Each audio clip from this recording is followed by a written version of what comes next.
Can you guys believe it that we're back?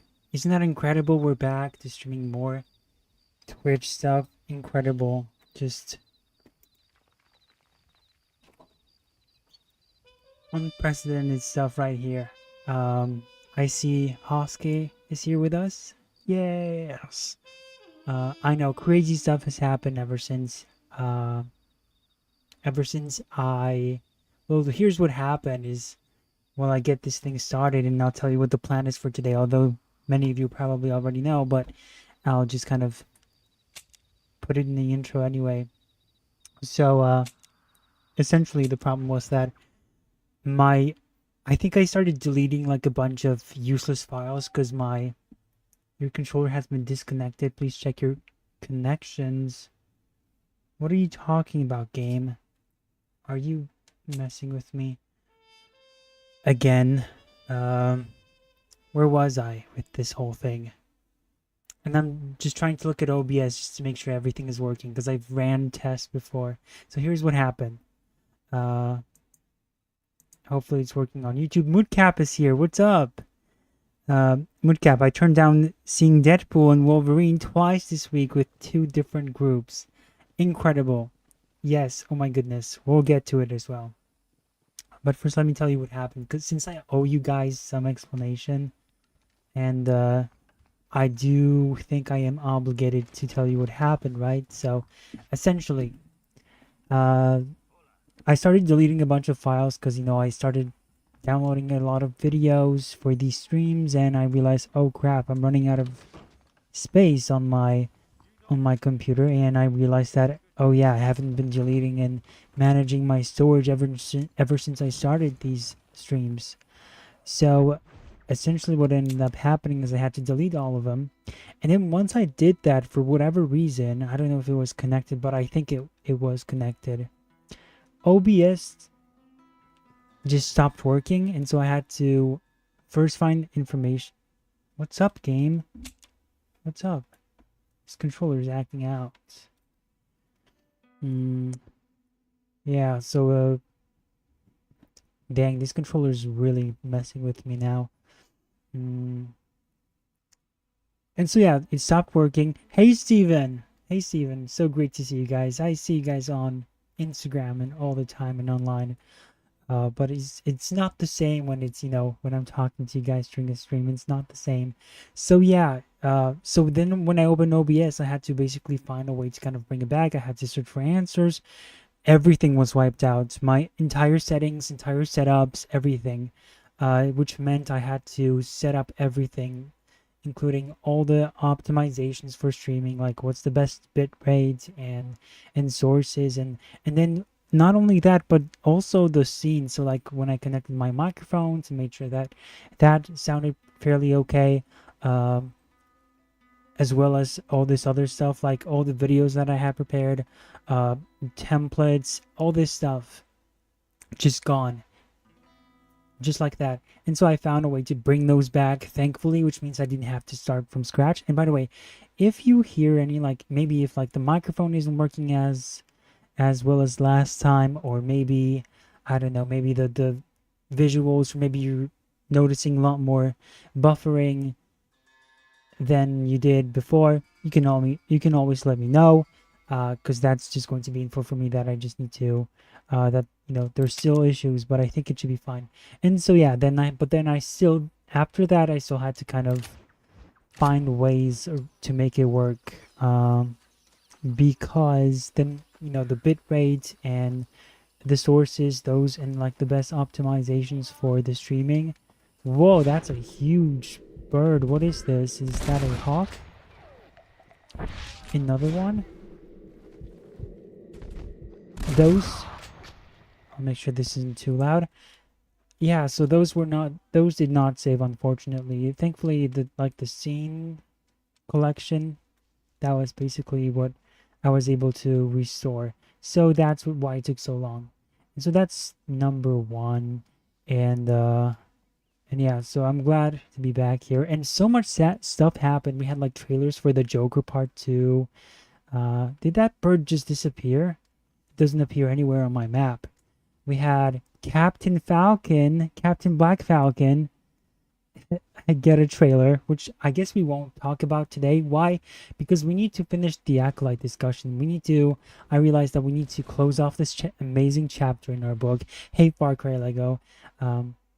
This amazing chapter of the Acolyte. I figured, is it kind of too late to talk about it? Since we did it's been like what? I think 2 weeks since that show ended. But then you see videos still being made on it, and I figured, well, we started, we might as well finish it off. So that's going to be our main priority, to have our final diss track dedicated to destroying the Acolyte, and that's what we're gonna do here. Just briefly also talk about Deadpool and Wolverine, just briefly, non-spoiler version. Because I don't want to I think next week, I think that will be more interesting, or during the next stream, we'll do that, right? I want to kind of spend more time talking about that. Far Cry Lego says, I've yet to see Deadpool and Wolverine as well. Exactly. So it's like, if you're planning to see it, which I am not, and Woodcap is also not, then yeah, I think like that's going to give you enough time to probably see it. Because then I want to get into spoilers. And usually I'm not the type to care about giving away spoilers, but I do realize that I'm not delusional. I know that people are somewhat more excited for Deadpool and Wolverine, despite me disagreeing with that for obvious reasons. But it's not the same as giving away spoilers for the Marvels. Let's not kid ourselves, right? So yeah, Moodcap, I want to get back to your comment here because it's crucial, but let me just check if Hoske said anything. I forgot the Acolyte existed. See, if it weren't for these channels, like my channel, but also all these other typical anti-woke YouTube channels, but also like these nerdrotic channels, you probably wouldn't know about the Acolyte since the ratings were abysmal. Week 2 on the charts for ratings, and it already dropped off like crazy. It wasn't even in the Nielsen top 10, and I'm not even talking about the overall list where you have movies, TV shows, original TV shows, acquired TV shows. No, you had to go to the category, acquired top 10 most watched TV shows of the week. And there's 2 categories, originals and acquired. It's split into 2 categories. There is an option like that, aside from like the overall one, which combines everything. But you can also kind of get an idea of like what the acquired shows, how they're doing in the like which top 10 quote unquote acquired shows are on the list. And it turns out, you would think that would give a lot of TV shows that wouldn't normally make it on the overall list at least show up in the top 10 for acquired, but the Acolyte didn't even show up in its second weekend on its acquired show list, which is just chef's kiss. And last time, in case you guys don't remember what we did here, is we helped out our friend take over this one location. And that's it. I'm gonna head back to him. Dang, we did so much stuff that now we have to kind of get back here. And yeah, so that's that. So I think we can kind of want to make this stream, let's see, more focused in terms that we're just gonna move from topic to topic. And my controller is being an asshole. Great.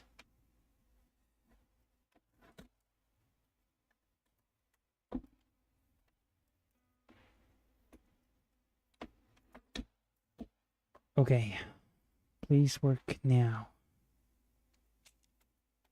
Okay, cool. All right, so maybe first, let's see where you guys are. Let's read your comments.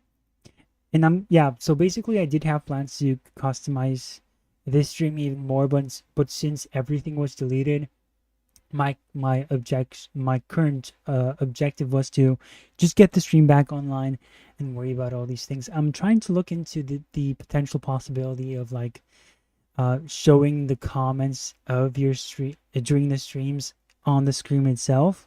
On the screen itself, I'm trying to see if I can actually do that, and see if I can perhaps combine the Twitch chats and the YouTube chats and have them appear in one stream. I don't know if that's possible. I'm gonna look into it.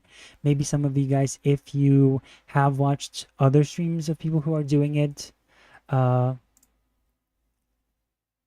can let me know. But yes, first let's get Deadpool and Wolverine out of the way, and you know what? Let's read your comments first, actually.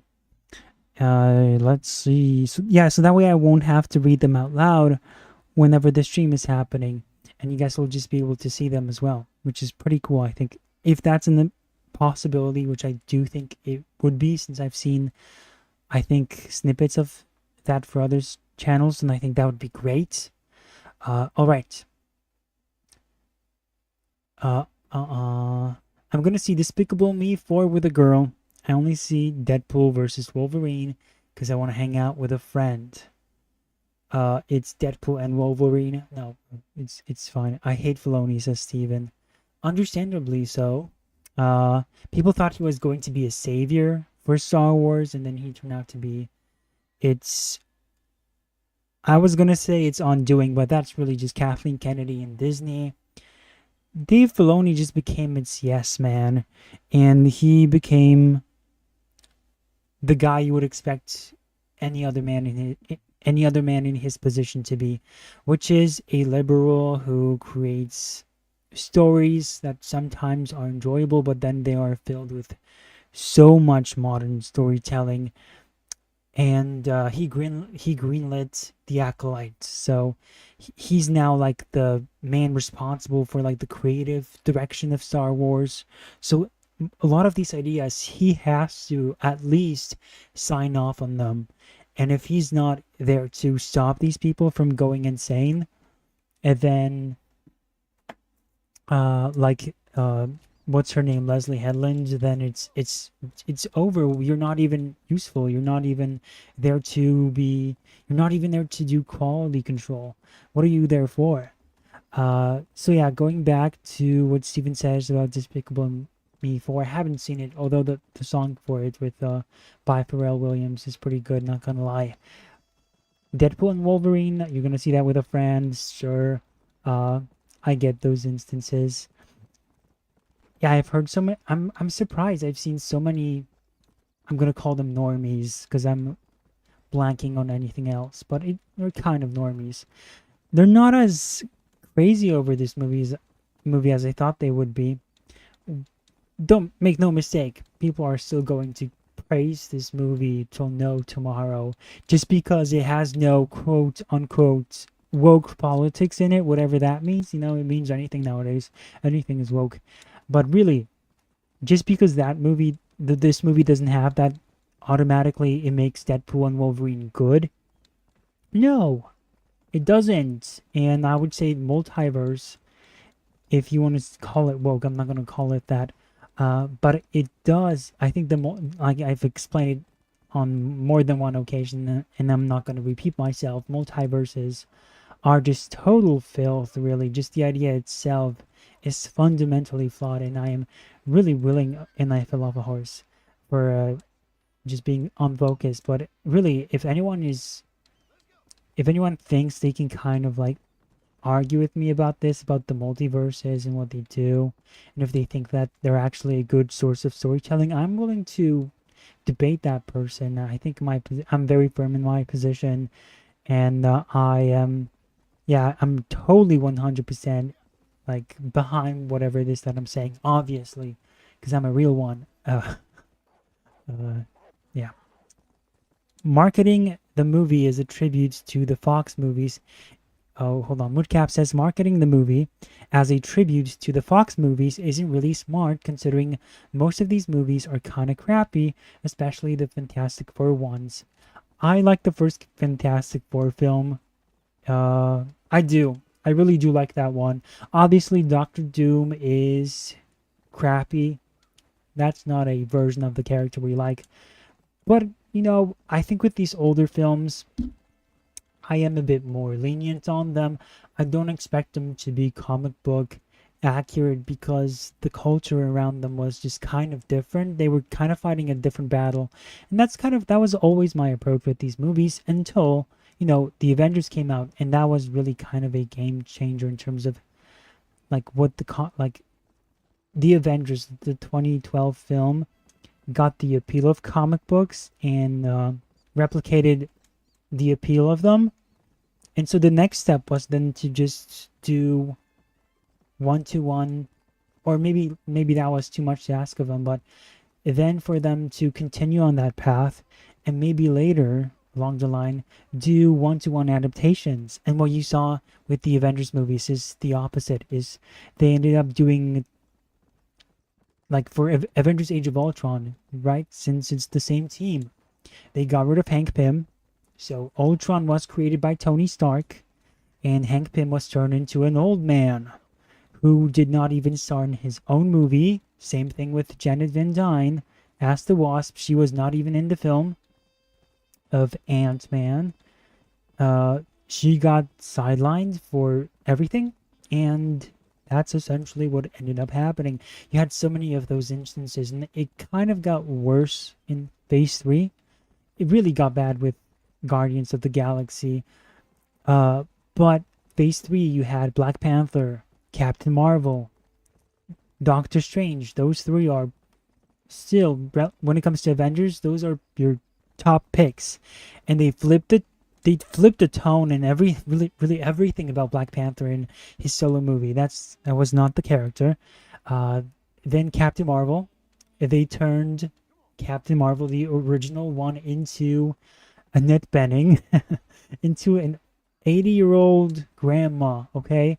And she's probably not 80 years old. I'm exaggerating, although she probably is.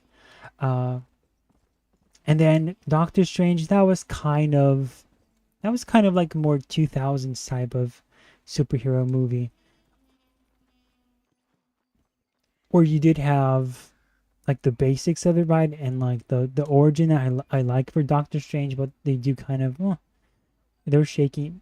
Like Dormammu was not Dormammu, but still it really kind of gave you a sense that, okay, at least it's somewhat accurate, but it did change some things which I was not always a fan of. But in general, I think especially for those 2000s films, you gotta be, I was definitely, and even then, I think X-Men kind of, since you did bring up X-Men, but then you brought up Fantastic Four. I think Fantastic Four got its main cast.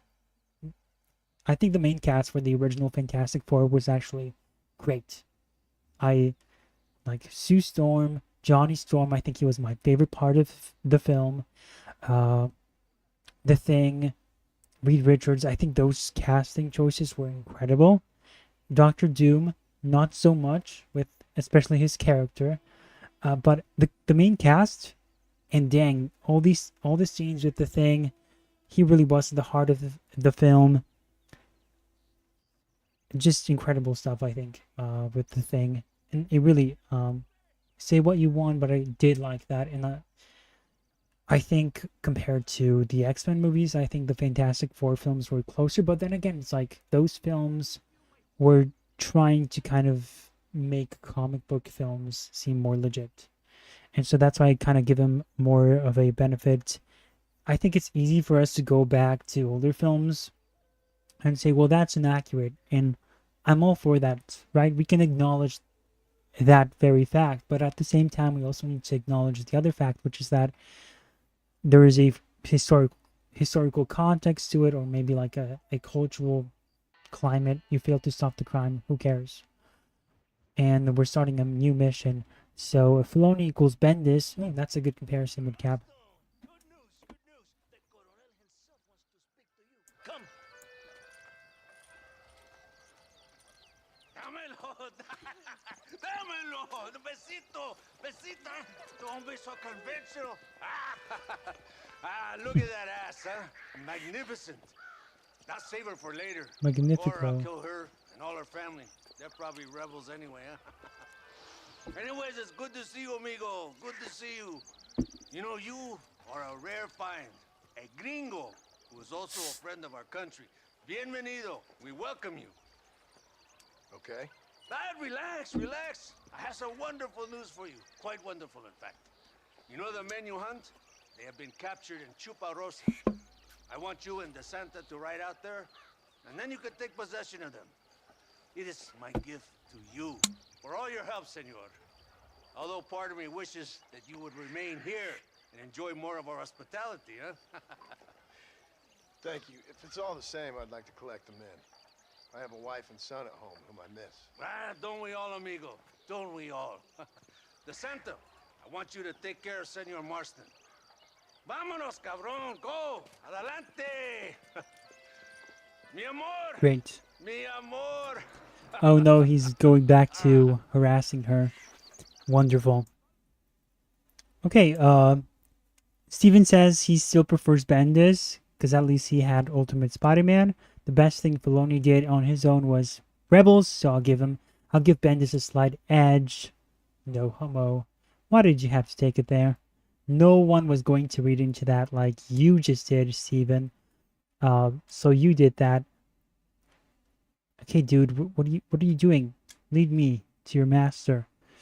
And then also Steven kind of agrees Fantastic Four was great. Not its sequel or the unreleased one. Yeah, the unreleased one is kind of funny, but the sequel was, yeah, it was rough. It was rough, not gonna lie. Silver Surfer, awesome. Everything else, bad. The story, just ridiculous. And now, listen to this. We're gonna have to get from this location. So, just to put it into perspective, we had to go from here. I think it was like roughly speaking somewhere around here. We had to go all the way over here. From east to west. And now we have to go back here. Isn't that stupid? Like, what is the point? Let's get back to some of your comments. Makes sense why no one showed up for the Acolyte. Leslie Headland said not to watch it and people didn't. Yeah, I love when that happens. Far Cry Lego. Oh, by the way, Fallout London came out. Oh, it did. I did see some videos about it and I was wondering, are they prepping to kind of like make another trailer? But I guess, yeah, it was a trailer, but I guess it was because it came out. That's great. Have you played it yet, Far Cry? Let us know. Steven says, true on the Fox movie tribute. However, MCU slump has given everyone rose-colored glasses for the pre-MCU cinema. Yeah, that's... Wait, are we supposed to fight these guys? We're skipping to the location then. I guess that's true. It depends. It should be like on a movie-by-movie basis. Some of those X-Men films were okay. Some of them were better. Well, you know, I'm not like the biggest X-Men guy. I did like Days of Future Past. I like First Class. And yeah, but let's not get into like, oh, let's list everything that I liked and didn't like. I watched this one video of Nando v Movies, and his entire commentary was just, oh, I like this part from this movie. Oh, I like this part from this movie. He was basically trying to list off all the positives from the bad X-Men movies. I'm talking about Nando v Movies. That YouTube channel. His thing was like, I'm gonna pay compliments to these bad X-Men movies because people already understand why the good X-Men movies are good, and he'd find that to be boring. Instead, he decided he's going to just compliment the bad ones, which is like, what? And then he just started listing off all the positives, which is like, yeah, I guess it's nice that, you know, like we can recognize some good in these films, but at the same time, that's the level of criticism we're now applying. These should be like side notes to a review, and he made it the entire review, and it was just stupid. And he made the negatives the side notes because that's obviously what the video was about. Speaking of Star Wars, I saw that Gina case is moving forward. Yes, Gina Carano is, the case is moving forward. Disney was trying to repeal it or block it from, you know, happening. They said, this goes against free speech because if you try to go forward with this, it's going to influence the Mandalorian, and that's going to stop free speech from happening. Well, too bad. uh, Goodbye, free speech. Don't clip that, please. Um, like obviously that I think it's ridiculous. If you think you can silence a person or like stop them from getting the work they had, and then you're gonna cry about like free speech, give me a break. Steven, I only like multiverses if there's an event that ends, like the Crisis, Infinite Crisis, and Final Crisis worked as a trilogy. Nothing after that works. I think it's tricky. I think the first Crisis, which I haven't even read, I'll be 100% honest with you, I haven't even read it, but from what I've told is that it was, and it's obvious what it was. It was them trying to, the only reason why it existed, it's not because he was introducing the idea of the multiverse, it was trying to get rid of it. That's the only reason why Crisis was a thing, and I am planning to get it. I'm actually reading a lot of Golden Age right now, because I want to get more into like the Green Lantern stuff.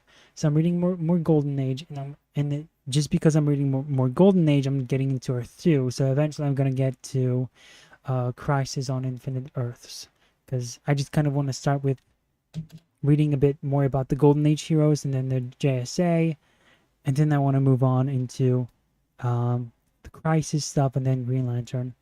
But yeah, that's clearly what Crisis was. It was a way to get rid of multiverses.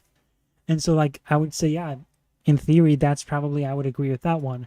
As for Infinite Crisis and Final Crisis, I mean, I don't know if you're just maybe now at this point you're getting a bit like selective, kind of like a thing of, I grew up with these stories, therefore I'm going to come up with explanations as to why I like them. I don't know. I need to read up on the Crisis stories. Like, I'm just going to be point blank, frankly, 100% real with you. That's really what I have to do. But at the same time, like, again, you guys can tell me stuff. And that's why I like these. I like you guys. I like everyone who's on Instagram. Even the naysayers, I really learn a lot from them too. And it informs my psyche, so to speak. See, something's going on, like something's weird on Twitch, because every single time it's trying to reconnect to the chat and it's like adding a weird notification. Hoske, 1-to-1 is a little difficult for live action films.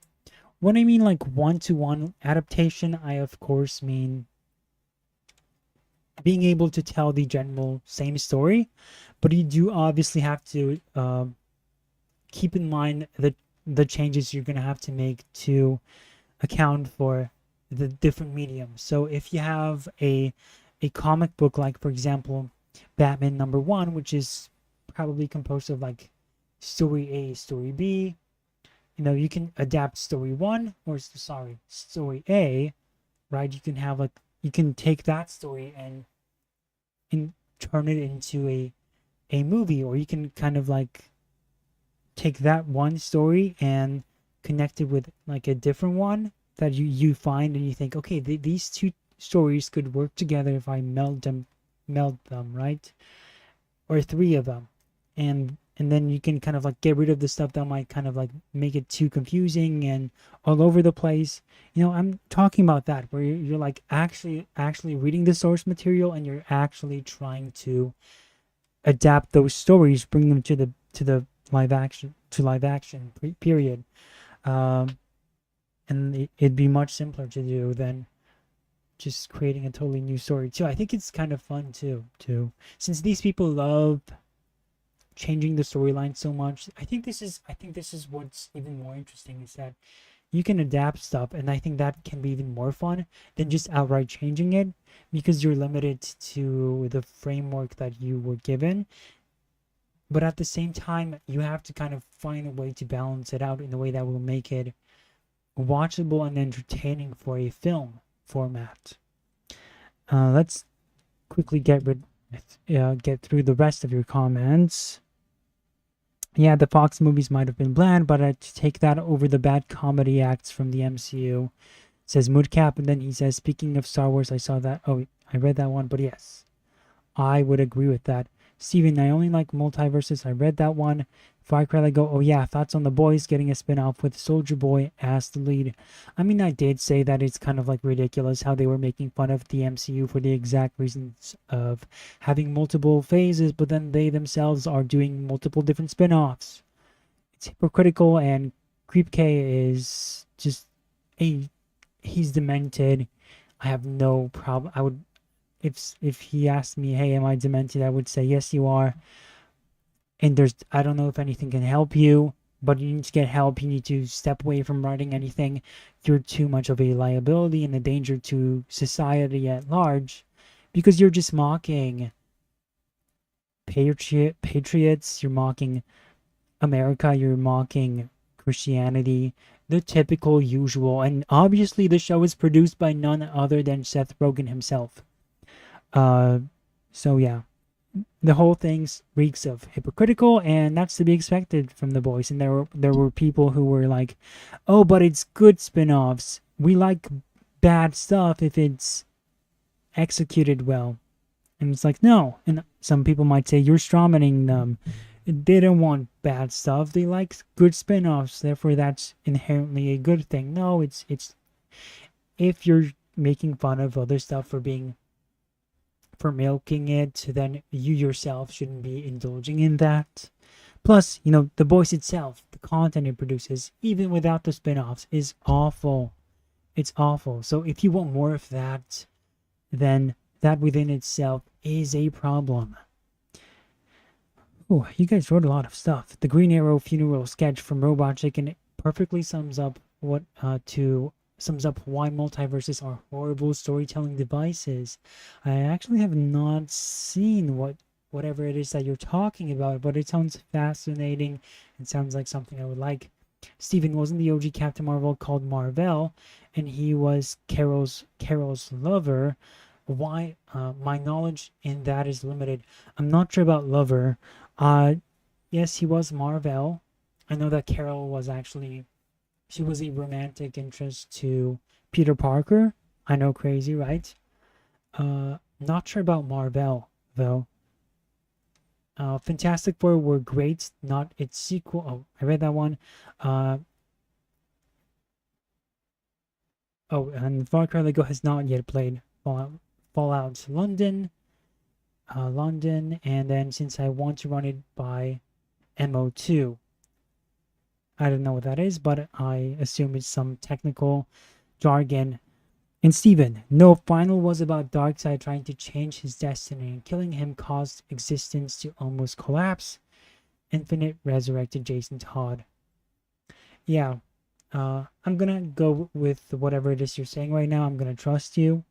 And yeah, because I think most of the stuff you say I agree with anyway, except for the Robin stuff with the Tim Drake. I always meant to kind of go back to that. You did leave me like one comment about that.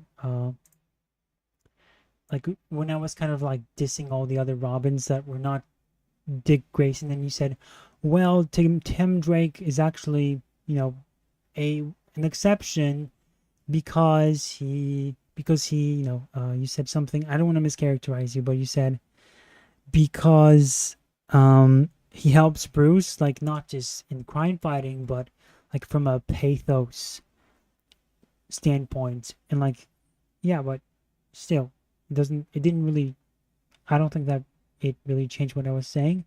At the same time, I would love to kind of like get into that. And that's why I never responded to it, because I'm like, oh, this is a great comment. I would love to get to it some other time. And I would love to kind of like discuss it with you as well.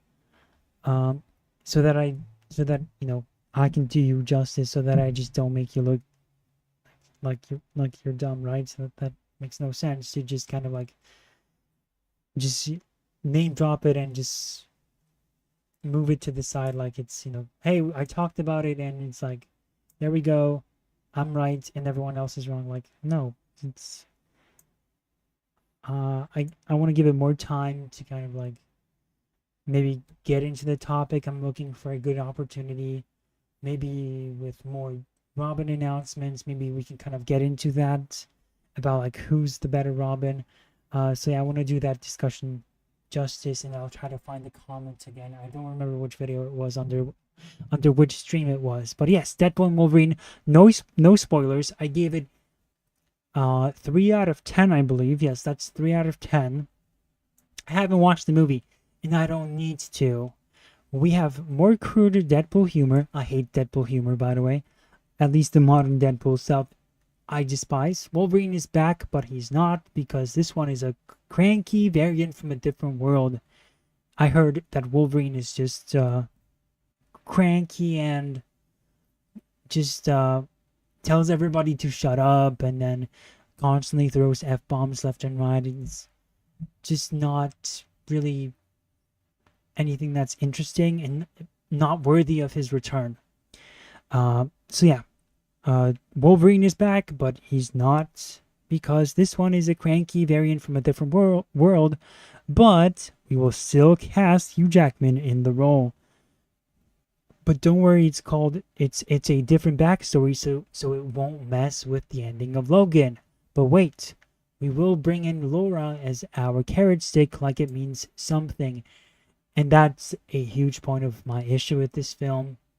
It's bringing back Wolverine and Hugh Jackman, so that people can claim, the idea that, oh, we're not ruining Logan. We thought of this amazing reason as to why we are not going to disrespect Logan. That's what Ryan Reynolds said, the main producer of this film.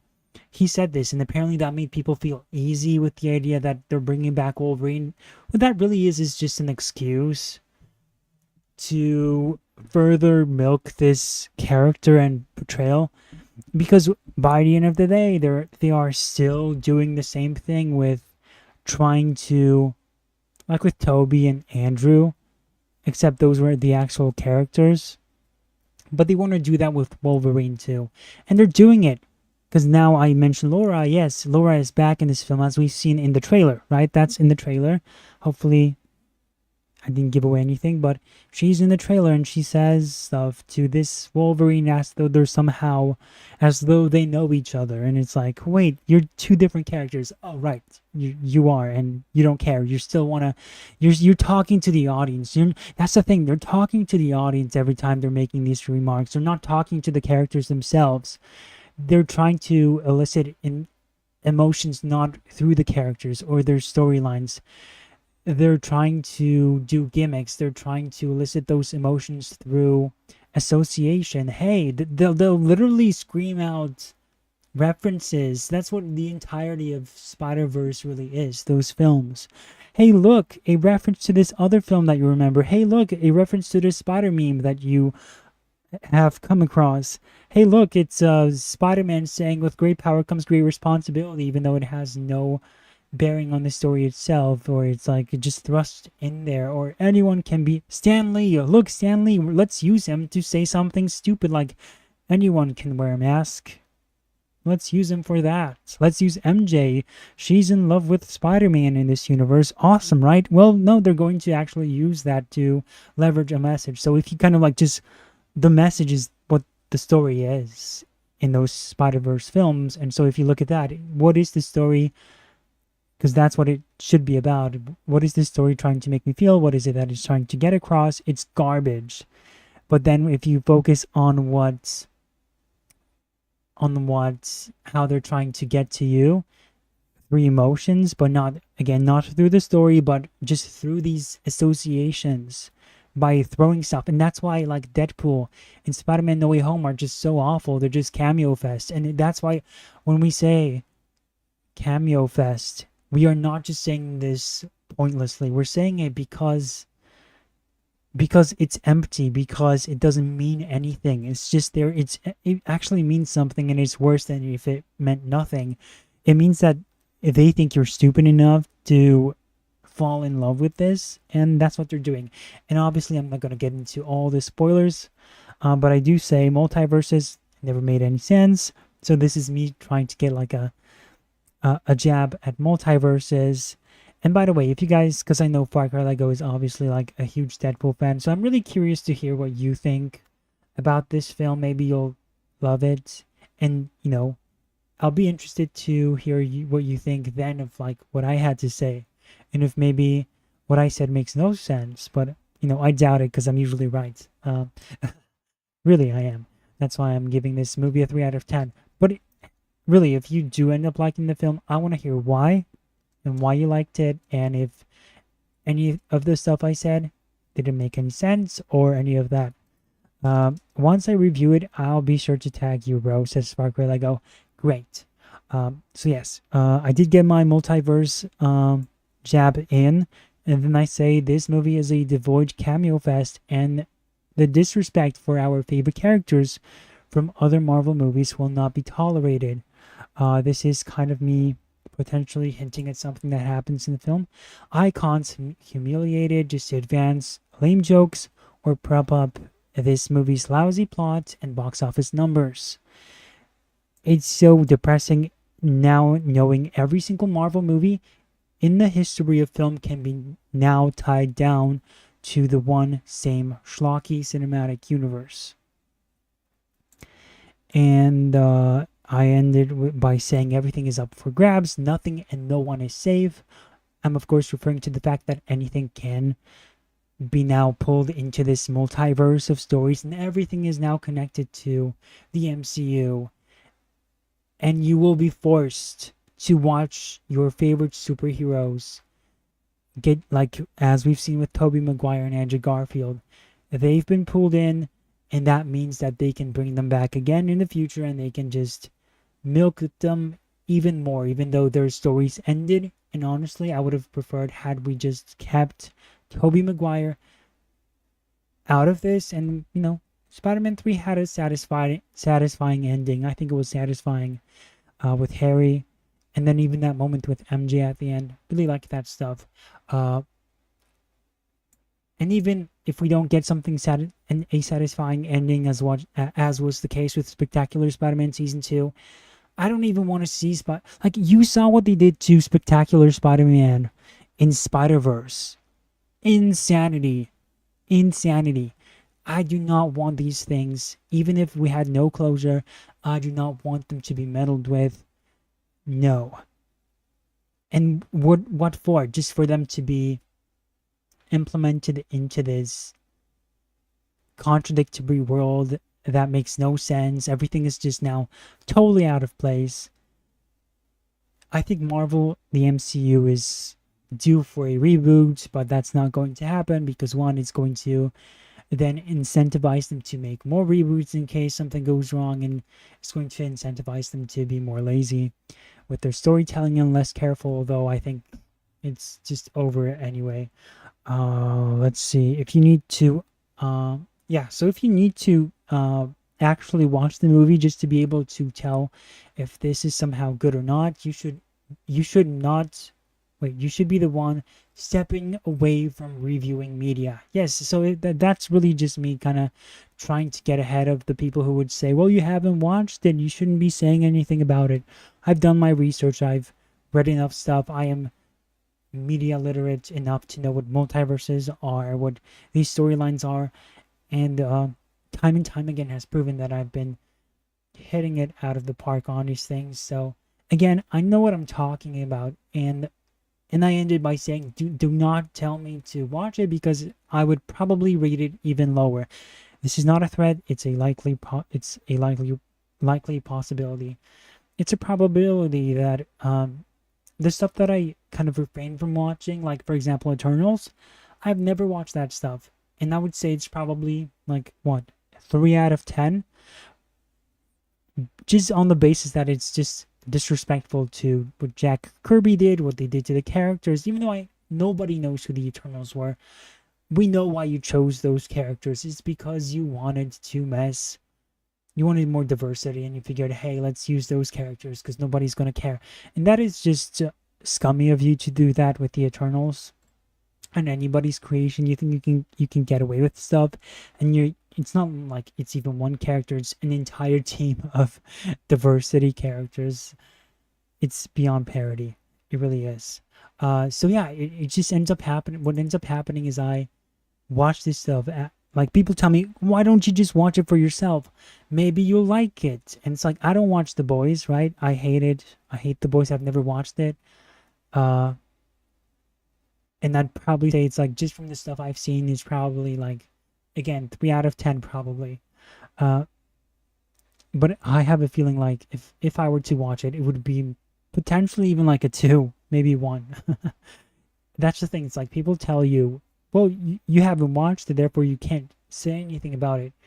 Well, you know, first of all, I think I have a lot more insightful things to say about it than you, even though you've watched it.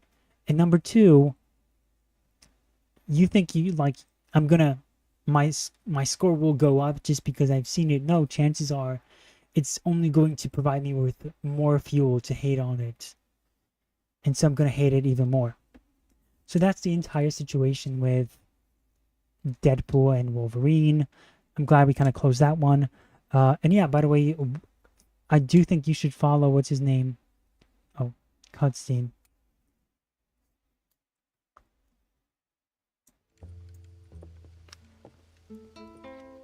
What happened to the subtitles?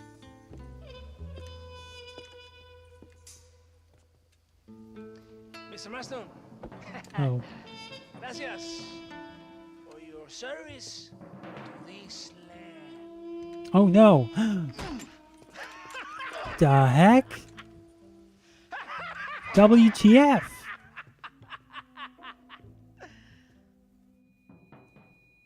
Excuse me?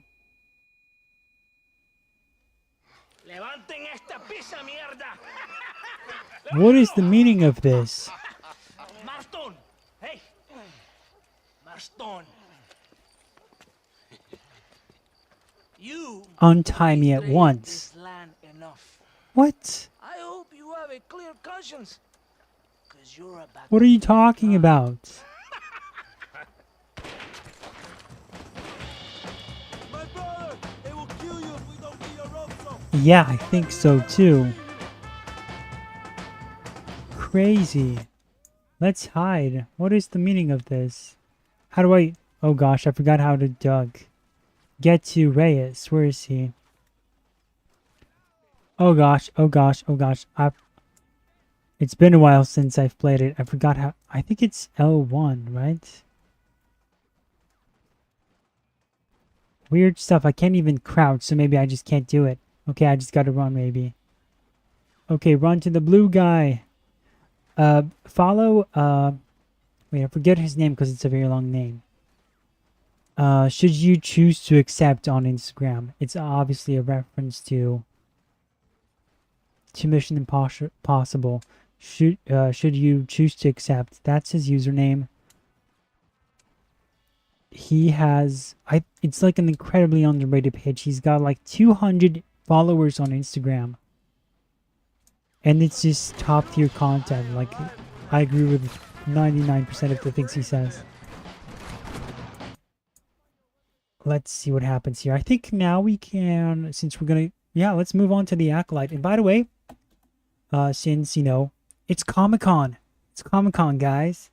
If you find out that, you know, Marvel or DC dropped any new trailers on their YouTube channels, let us know in the comments. Like, let us know in the chat. Why? Because I'm probably going to be busy playing the game and watching all this other stuff. But if you hear that something has been dropped, like I hear that a lot of Fantastic Four stuff is going to go down. And maybe even Thunderbolts trailer. If that's going to happen, let me know in the chats. And we're going to take a look at those live reaction stuff. You guys will be the first ones to kind of like hear what I think about these. And yeah. So that if that's going to happen, let me check Marvel's YouTube channel. I forget what time their panels start and everything. So let's get, you know what? I'm going to look at their channels now. DC. I know like the Creature Commando trailer came out, but like who cares about that? James Gunn, you have nothing interesting to show with that. Like nobody cares about Creatures Commando. Nobody.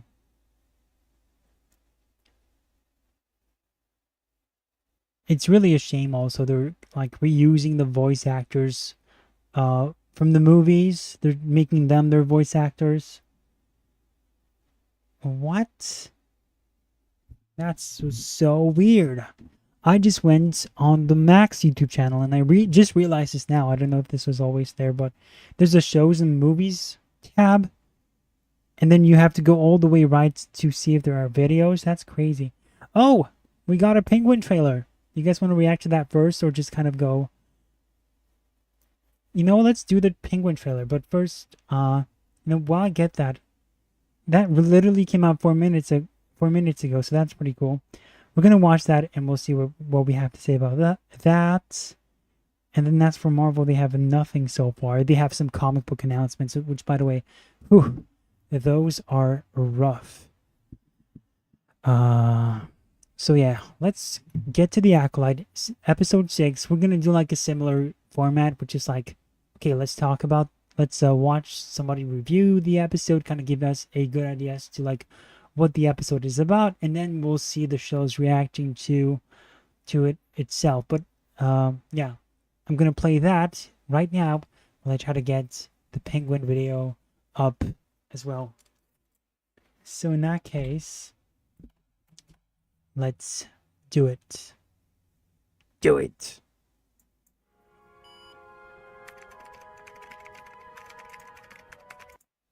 Oh, wait, hold on. Let's get it back. There we go. Why is this here? It should be lower. There we go. Did we do it? No, we did not. I need my logo to... There we go. Alright, let's go. Let's see what you guys are saying. MO2 is mod or Orange Zero 2. No final was about... Oh, I read that one. The sketch has Batman giving a eulogy for Green Arrow but stopping because he'll either get resurrected or replaced by an alternate version that's actually the same. We might have to watch that too. The Spider-Man pointing meme is so close to giving me a tumor. Yes, it is beyond ridiculous. Everyone is doing it. Every single company, studio, developer. It's insane how they think audiences are stupid, and to their benefit, they are stupid. It is ridiculous. It really is how people are constantly just clapping at the same thing. Oh my goodness, they did the thing. Oh my gosh, grow up, children. Like, I did share a news story where some grown men cried on the set of Deadpool and Wolverine just because they saw Wolverine in the yellow suit. Like, what are you, 5 years old? Give me a break. I guess it could be like a cool thing and everything, but seriously crying over that? That's just pathetic. And then that Star Wars clip of all those losers trying to reenact a what do you even call that? Like a blessing for a Jedi Knight, or like a not a coronation. It's just ridiculous. Yeah. What are you guys saying?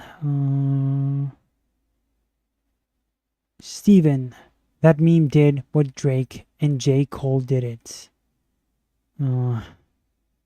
Yeah, they did. They did too. It's so stupid. Like, once I saw that too, I was like, seriously?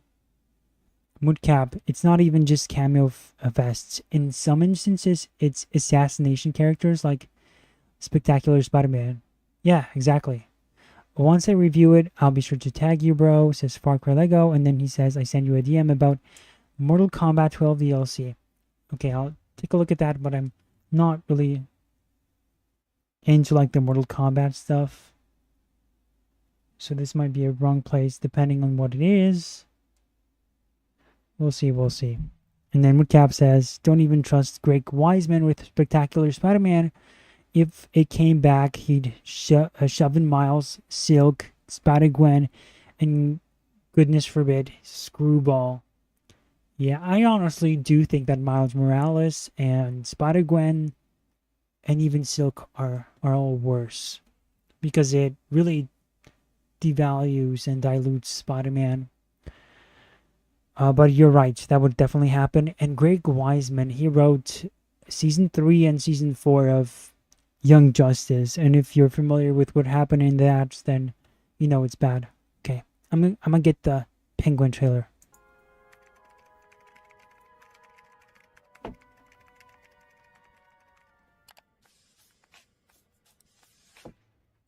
Star Hub.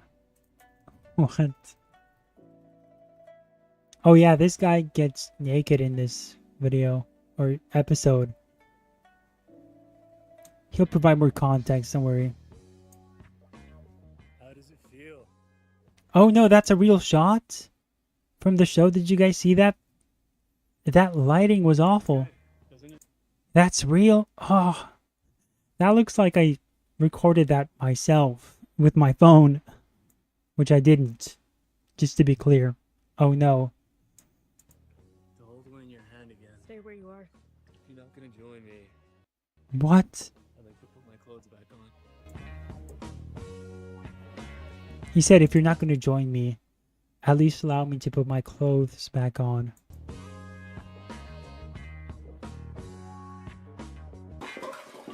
Oh no. 2 hours later. See, there we go. We got our gooners. Greetings, you over 1 million hellions and the 40% who haven't subscribed yet. Yes, we are going to see this through and talk about the Acolyte once again. No. It could be because we want to find out the answers to the well-crafted mysteries like who was responsible for killing the lesbian space witches? How indeed did 2 women from the coven of lesbian space witches conceive twin daughters without a father? How do 2 identical twins separated for 16 years have identical haircuts? Who in the hell thought it was a good idea to give $180 million to former personal assistant to Harvey Weinstein, Leslie Headland, to make a Star Wars show? Who thought it was a good idea to cast Amandla Stenberg, who put more effort and emotion into her diss track of Star Wars fans than in either of the 2 characters that she plays exactly the same way? It's true, but we didn't hear her enunciate in the music video as well as she did in the show. So I prefer her just being the way she was in the show, at least, because you could at least understand what she was saying, as opposed to the music video, which she even herself had to put the subtitles, which is kind of like embarrassing. Like, sound is very important, guys. Sound is very important. Never underestimate sound. Way that nobody cares if they live or die. Regrettably, we're not going to get an answer to some of those questions, but quite frankly, I'm here because I haven't laughed this hard in years. So let's see what, and forgive me if I haven't mentioned this before, former personal assistant to Harvey Weinstein, Leslie Headland, has in store for episode 6 of a series that she calls the most important piece of art that I've ever made. Oof. Previously on The Acolyte. The Jedi justify their galactic dominance in the name of peace. In the name of the Republic and the Jedi Order! You are under arrest. Jeez, this acting is awful. That's all from the show. Is it? It sounds so bad that I'm like, is this really from the show? Or is this AI generated voices?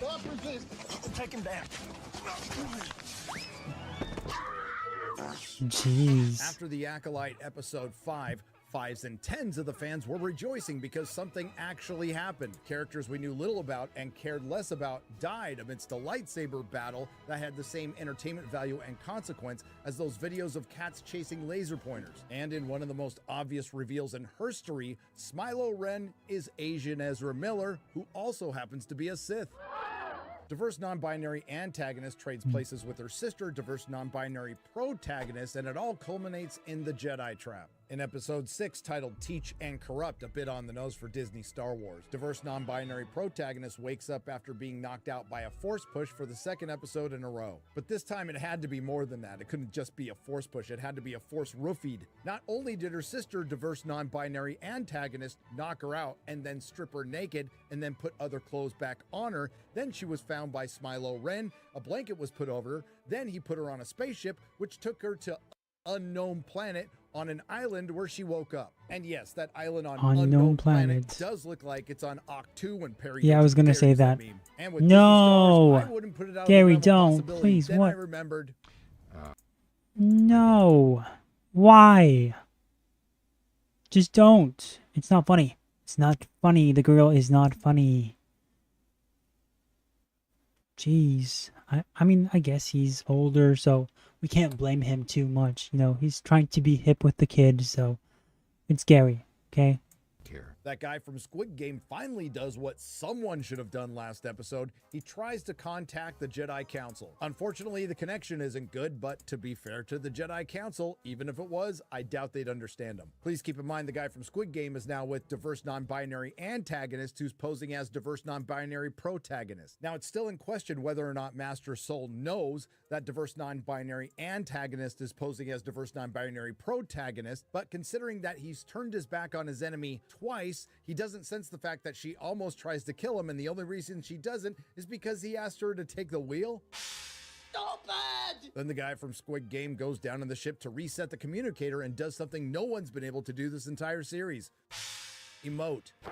Emotional damage. And because Disney Analytics dictates that you can't have any complex emotions in Disney Star Wars for longer than 2 seconds, we cut away to Space Beaver fixing diverse non-binary protagonist speak and spell. This brings us to a first we never thought we needed. If you thought lesbian space witch interpretive dance was bad, Star Wars' very first and hopefully last Me Too as Reylo fanfic scene. The Sith reaches the edge of the placid pool. He unslings his bag from his shoulder and unpacks it, while Osha observes from a hiding spot in the rocks. As he begins to untie a belted knot from around his waist, she straightens up for a better look. He begins to undress, revealing a prominent scar on his well-toned back. Dropping his billowy-legged hakama pants, he steps forward with the sunlight accentuating his taut muscles. He wades barefoot into the pool, keeping her predatory gaze Why is she on him. watching She him? lies in wait behind some rocks closer to the water's edge. You know, Steven, the acting and logic in the Acolyte is so poor that it's yet another show that the Zordon era of Power Rangers is better than. Zordon era, i.e. before Zordon's death. MK story became shite with MK9. It has just gotten worse with each game. I'm so glad Marvel vs. Capcom is back. Wait, they announced Marvel vs. Capcom? It's back? Like, they're making a fourth one? Because Infinite did not happen. Moodcap, time travel is what killed it. The multiverse was crapping on the grave. Yeah. Are you referring to MCU? Because I think that statement applies to too many things. Crazily enough. That I'm not sure if you're talking about the MCU, but it certainly applies to the MCU. Oh, you're talking about MK. That's crazy. Which fandom has not been destroyed by identity politics or the multiverse? Which is, the multiverse is a mess. I'm telling you guys, it's poison. It's poison. I can hear personal assistant to Harvey Weinstein, Leslie Headland now. Write what you know. Now that diverse non-binary antagonist posing as diverse non-binary protagonist and diverse non-binary protagonist have switched places. Now, this is just speculation, but both had an opportunity to kill the men they were looking for and didn't, allowing themselves to be coerced or seduced by a corrupt, unjust, oppressive system that will eventually unite them in victimhood. Now, for the sake of our time and our sanity, let's get this over with, because Teach/Corrupt is essentially filler in an 8-episode series that averages out to $22 million per episode. It looks like the Jedi Council finally got that message. Jedi Master Non-Threatening Effeminate Male informs Jedi Master Nepo that he thinks Soul's entire team has been killed. There were casualties. Who? It sounded like the entire team. How incompetent are the Jedi? From the show when Jedi Master Nepo says the Jedi must leave immediately, but not before they have one more scene together before leaving Coruscant, so they can make a little joke Girl about boss, Master be Jedi girl Nepo's bossin'. tummy getting upset in hyperspace. I don't get sick. I find it unsettling. Jeez. girl bosses never get sick because they find it Same could be icky. said It's about an this ick for show. them. They arrive at Planet Gobbledygook quickly, just missing that guy from Squid Game. More on that later. And the Wookiee Jedi Master Kelnaka's location that required days to find with a tracker was found pretty easily by Jedi Master Nepo and Jedi Master Non-Threatening Effeminate Male. Barely an inconvenience. And wow, they did get there fast. None of the bodies decomposed. They quickly assessed they were all murdered by somebody with a lightsaber. What gave it away? The lightsaber wounds? And this brings us to a pivotal scene. Remember in the trailer when you saw the lightsaber whip? Oh, brother. That was used to kill a bug. And the wise Jedi Master Nepo surrounded by the Incredible. bodies of murdered Jedi. Not only is that weapon incredibly stupid, but you would think they would want to make it at least seem cool or make it part of like this incredible scene. And that's what they use it for. The stuff that you saw in the trailer, that's the only time it's been used. I don't think you get to see it in any other episode. I think that's it.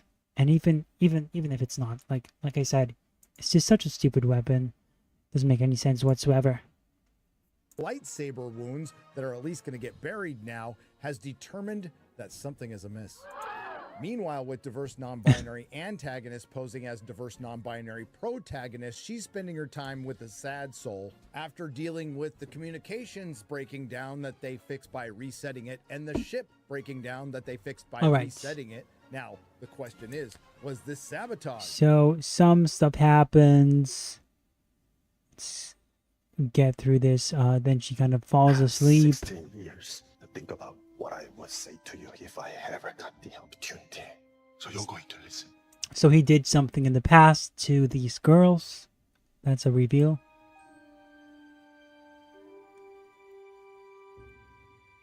And it ends. Episode. Oh, and the whole Osha and Smilo Ren talking in a cave is filled with These what do you call them? Cliffhangers. They're just so awful in these shows. In the Acolyte. I think it was for like episode 3 where it just ends off like once the big battle's about to begin, and Smilo Ren, or like this Smilo Ren knockoff, he pushes the Jedi with his force, and then one of them falls into the camera, and that's how the episode ends. It's like in the middle of a fight. Great. Even though it's like the episode was about nothing and the running time was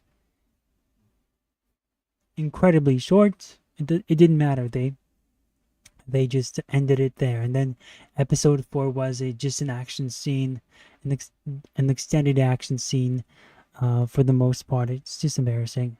the vague notions of the Sith, how it's about feelings. They talk about his helmet. No, not that helmet. Kurtosis, handy against lightsabers, but also a sensory deprivation headpiece. It blocks out all your senses? I guess aside from seeing and hearing, but that's not important right now. They talk about a scar again, which looks like it came from a lightsaber whip. Does that mean that the master that rejected him was Jedi Master Nepo, or was it some other... Jedi Master Cracker. How about that? Jedi Master Cracker. Oh, I can't say that word on Twitch. It's gonna get me banned. Well, let's see. Let's see if we survive this. Sith Lord, or was it one of the lesbian space witches? And then I remembered...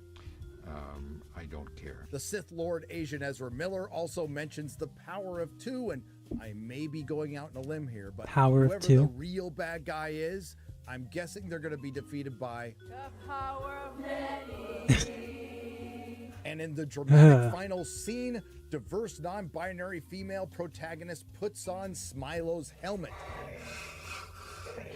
To get asthma. I can't breathe in this thing. Will diverse female protagonist become an antagonist? Will diverse female antagonist become a protagonist for the third time? Will there be a Jedi? They gotta stop doing this with their female characters. Like, at a certain point, it's just gotta get so stale having a character who doesn't emote. Like, how have they not gotten this yet? With an above room temperature IQ. Oh, see, that's how it ends. They fly into the camera, and that's how the episode ends.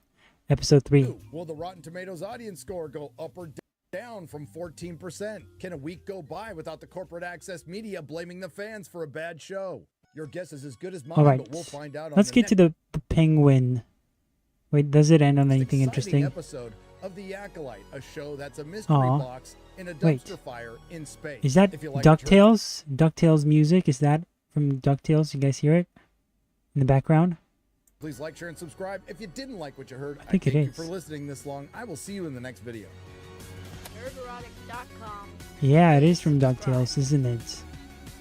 The NES game. Oh, it sounds so good. Great music choice. Great music choice for the end of the video. Isn't it crazy? I think that came out for the NES and it still sounds like great. Maybe it's remastered, maybe that's why. But even then, the melody itself just sounds top notch. Okay, let's watch the Acolytes video. Oh, sorry, the Penguin trailer. But first, I want to show you like a quick clip. You do not yet realize your importance. You have only begun to discover your power. Join me, and I will complete your training. I'll never join you! If you only knew the power of one, the power of two, the power of Maaaaanyyyy. No! No! Now, ascend, my son.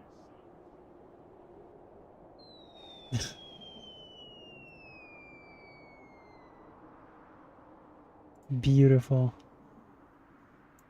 And then the comments underneath this video were also great. Jar Jar Studios Plus, that's the name of the channel, and the comments, let me get you them. I wrote mine. Whoa, what's that? What happened?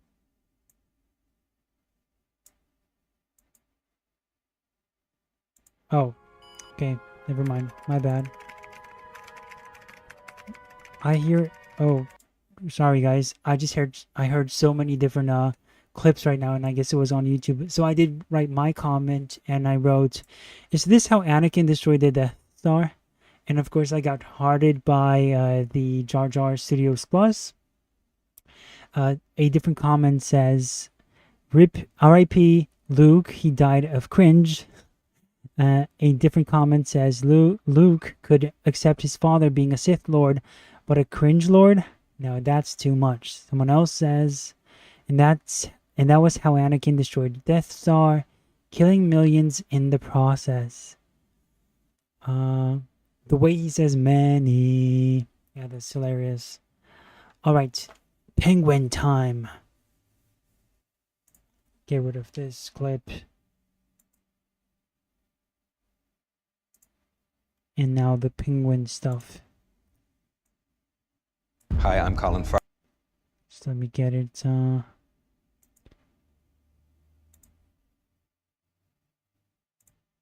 Yeah, for this video, this stream, by the way, we'll focus more on the trailers if they're here. Since we kind of, you know, we missed some streams in the past, so that's why I kind of want to get through the announcements first and all this stuff. That's our main priority. Red Dead Redemption is going to take a backseat this stream.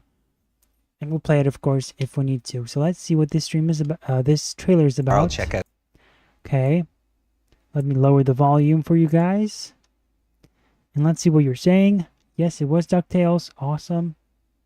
At this point, I think men write women better. Well, I don't know why they would ever not write women better. I think men are always better and always were better at writing women than women, since women always make it about sensationalism,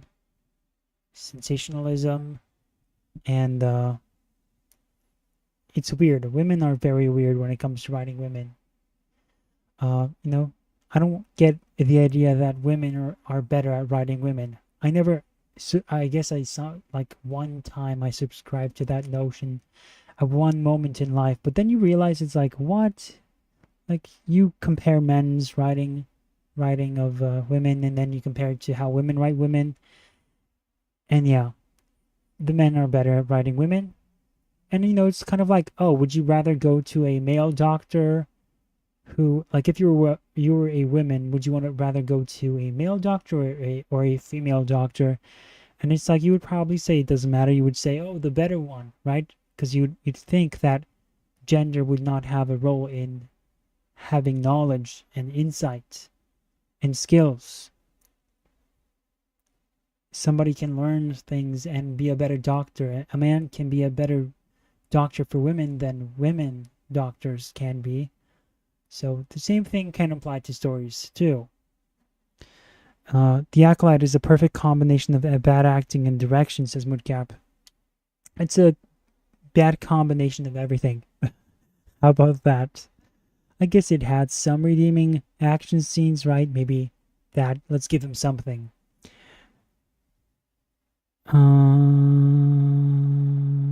The Power of Maaaaanyyyy. By the way, who cares about this penguin show? Let's see. Maybe it'll make us care this time. I think there was like one teaser in the past that I never even talked about. Oh, is the connection going crazy? It shows me that it is kind of dipping in quality. So if it buffered, maybe consider reloading the page. So yeah, let's watch this trailer.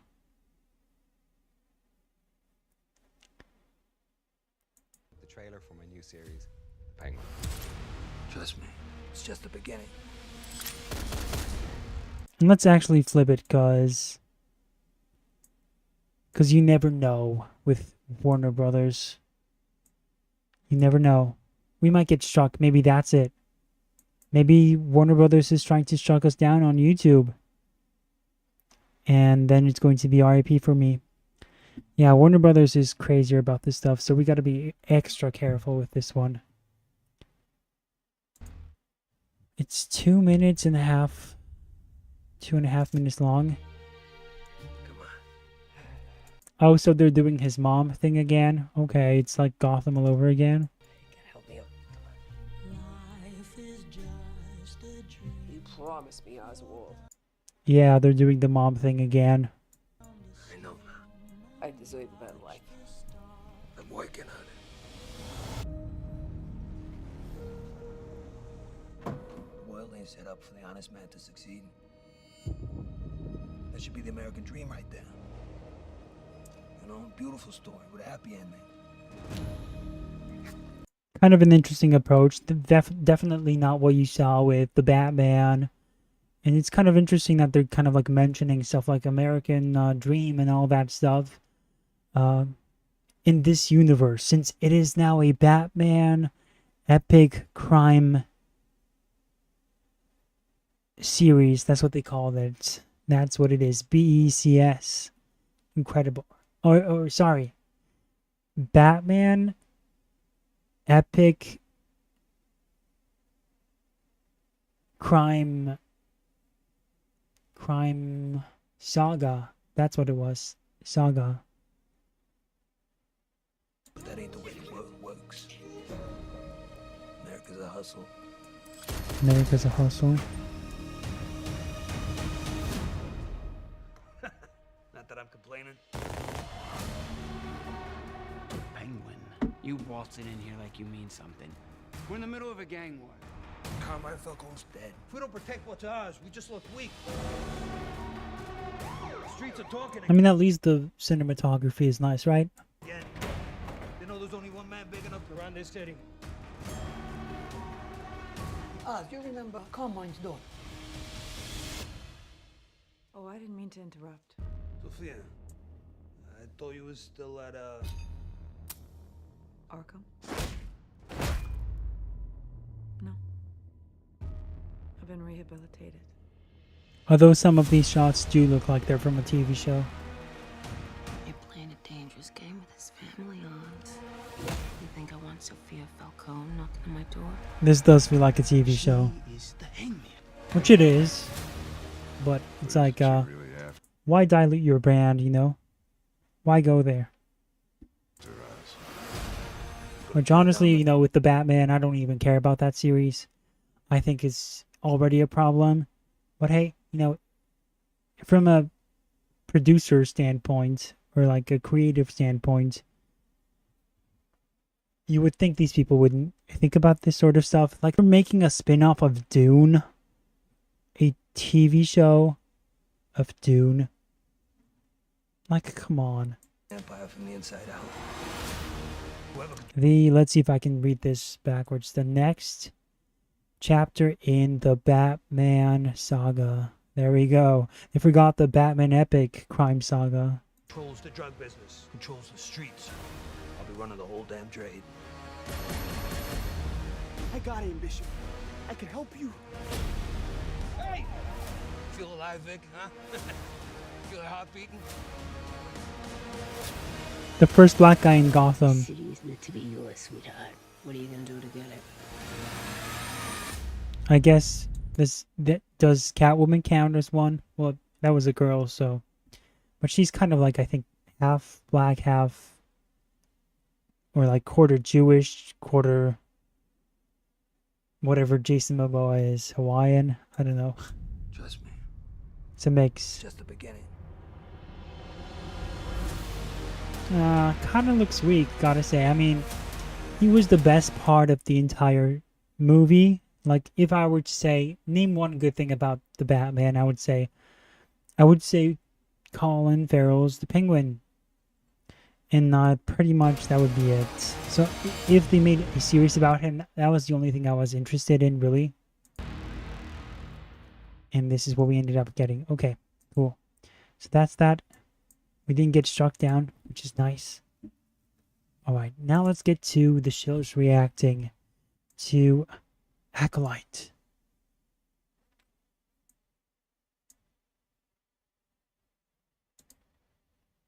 So yeah, what do you guys think about that? Let's see. Is the connection crazy? Are there people still watching us on YouTube, guys? Did they take us down? Yeah. I don't think they did. Let's see Twitch. I think we're fine here as well. Okay. I know YouTube is more restrictive of these things. But what did you think of this? Yeah, I figured it'd be more interesting, but I guess it's looks like a TV show. Which is kind of a oh nice. Spider-Man stuff. You gonna watch the MK1 trailer? Probably not. Because it's like, what is it even? You said it was... We have like so many things to watch. And I don't want to say next time because we had so many next times. Chaos Reigns official announcement trailer. I don't know. Let me see this.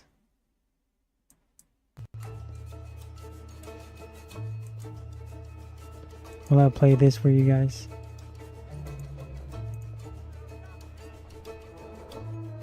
We'll watch it at the end, maybe. Maybe. Probably not. I'm gonna put some dirt in your eye.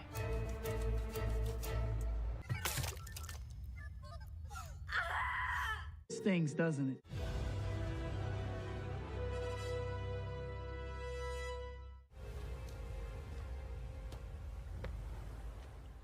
They're so ugly, but so precious. What? They're like little ball sacks. What? You want me to drag my sack across your face? My whole team is dead. Oh, the messages aren't getting through. Is it because of May, or was something else already done to this ship? No, it's just that Leslie Headland needed to creatively write some sort of obstacle preventing Sol from warning the Republic and the Jedi about the Sith, and the best she could come up with is that the ship just randomly lost power and communication for some reason. Brilliant! Brilliant! And these... I hate that chick with the glasses with a burning passion, says Moodcap. Yeah, that's Leslie Headland. Mark Lego says, dang, I want to see your thoughts on it. Okay, maybe. But it's like, I don't know if I'm going to have anything interesting to say about it. We'll see, we'll see. Hey, Disney shills like Star Wars cross-dressing sex-blamed. That's him. They defend Leslie Headland and her shitty writing. Not this guy, but no him. living That's Jedi him. in this era outside of Sol has heard the word Sith. So, did Leslie Headland and Dave Filoni tell you to say that? 100%. Alright, now I'm sure most of you are probably expecting these people to simp all over Chimere in this episode. At least Quamir took his shirt off this episode. Damn Lord. But what you might not be expecting is that most of the people doing I love that so clip so are much. not women. See a butt cheek, come on. Oh gosh. Do it. I think she's getting some cheeks. Show us your dark side. Honestly, he's really hot. Muscly, hot, Ooh. Jesus Christ. No and way. These are the same people that come after. The guy who said that he's really hot said that's the guy who is a cuck. Remember? That's him. WTF, he cross-dressed as Slave Leia. Yes, he did. We got a Slave Leia male cross-dresser. We've got a cuck because his wife has an OnlyFans. We got the three amigos here who are just complaining about the people who criticize them. Like, they actually hate the people who make these compilations, and they complain about the fans who hate all the time. And then there are all these women who are women, as always. After you and I, when we criticize Disney Star Or Wars, and let's put it this way: fake geek girls. what are you making such a big deal for? Star Wars is for kids. Oh gosh, I hate this guy. I forget his name, but he's so ridiculous. It's Patrick H. Willems. Is that it? I despise his videos so much. This Star Wars is a movie. We have space wizards, and it was made for kids. Like, right. And so was Deadpool, probably. And like, does that mean it should be stupid? That's the thing. Just because it's stupid and it's self-aware about it does not make it any better. Just because you're self-aware about being stupid does not suddenly absolve you of your stupidity. Far from it. If anything, it makes you even more culpable or responsible for being stupid, and you should bear most of the blame for that. Mostly because you think we're stupid enough to think that it'll just fly past us, and for most people, it might as well fly past them, but not past me. No way. Patrick Willems, says Moodcap. Yeah, exactly. Star Wars is for kids. Shows Honestly, could you imagine if the guy just taking off his clothes. No, Slave Leia was kind of also kind of out there. The Shills are playing for the other team. Oh yeah. went full frontal on this? What? Now, obviously, What? they'll deny Ew. it, but if you listen, Once upon a time. Oh no. Oh, I thought this person had the jab as their username. But it's just swords. Once upon a time, one brave woman named Leslie asked, what if Star Wars were allowed to be as horny as possible for the dark side without apologizing for it? And that was when Manny Jacinto as Quimir was born. True story. Just know. to what these people say and read between the lines, you can tell that they want your children to see this shit. Oh yeah, we're gonna have full frontal and behind nudity. First time ever. Holy Sith. And then walk into the water. The Soy Amigos. And now that's John Roca, the guy who's from Collider. And then I think he got, I don't know if he got fired, but he got like, clearly something didn't go right. I know the people just at Collider Video, it's a news publication, one of those unpopular ones, really. Like, you know, you have Hollywood Reporter, you have Variety, you have Deadline. Collider was trying to become one of them, but it didn't never worked out, and there was a lot of drama happening between the hosts of these Collider Video stuff, so he is one of them. And as you would expect, he is very hip with the times. So you get wet and muscly and hot and in shape? Is this the sexiest Star Wars show?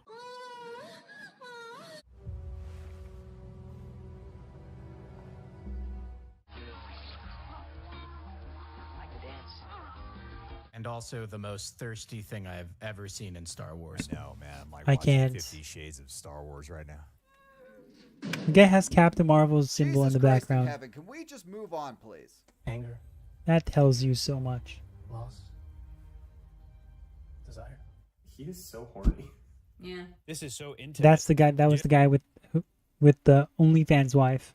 Why is this kind of hot? Hey, Lois, if I was going to kill myself, do I slit my wrists this way or this way? Why aren't you a Jedi, Osha? Because I failed!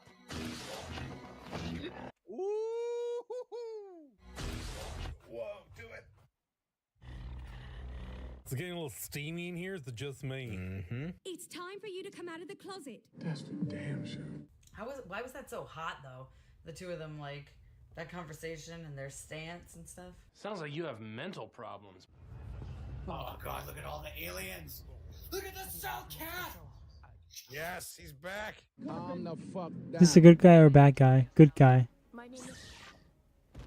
Oh, that's a big boy, isn't he? Kurtosis. He said the word. He said the word. There you go. There you go. This is how low these people's standards are. Pathetic.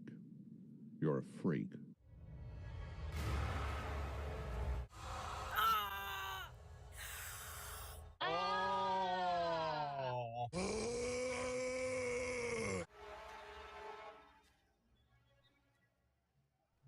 Espinosa's getting away. Secret badass, let's go. What the hell? Whoa!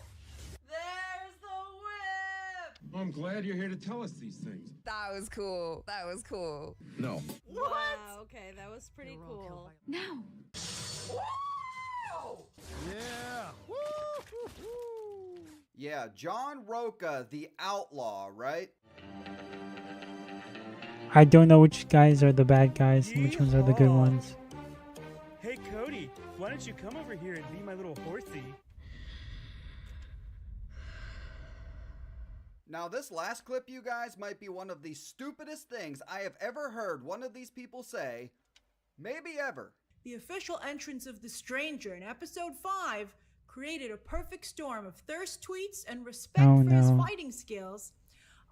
That's a woman? That the online hate seems to have... Look at this, guys. Hold on, I'm sorry to interrupt this insane message, but look at this. We got a lady here, and I actually shot her because she's a good guy. I mean, I guess it makes sense if it's her town, right? Let's not be overtly reactionary, right? Or are we being reactionary? Huh. First John, this is your chance for revenge. Yes, it is. Ooh, I shot her. Nice. Ooh. My bad. I think. She was encouraging me too. I'm so sorry, miss. I don't have like around 20 stories. Wait, what?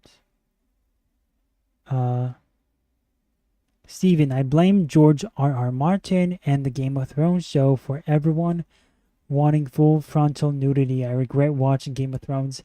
I watched like the first season and I'm like, this is stupid. I don't like this. And I never watched it again except for the final season where everyone started hating on it and I'm like, what is happening here? How did you guys even like this show to begin with? And I do think that there's something to be said about how it's different for the books and how it's different to actually see stuff in movies. And I guarantee you it was probably done also very differently in the books themselves. I would say maybe. That's my guess. The movies, the shows definitely overdid it. It's like you could tell that they're overextending these sequences. Sexposition became a term for a reason. Far Cry says, I will never do full nudity. Oh, well, I don't think anybody asked you for that. In my stories, yeah, I don't think, anyway, you got something to tell us, Far Cry? Good man, says Far Cry, like, oh, the Shills remind me of 2010's reaction channels. Am I missing some context? I don't think I am. Far Cry Lego says, I have done like around 20 stories. None of them have nudity. Never watched Game of Thrones or Walking Dead.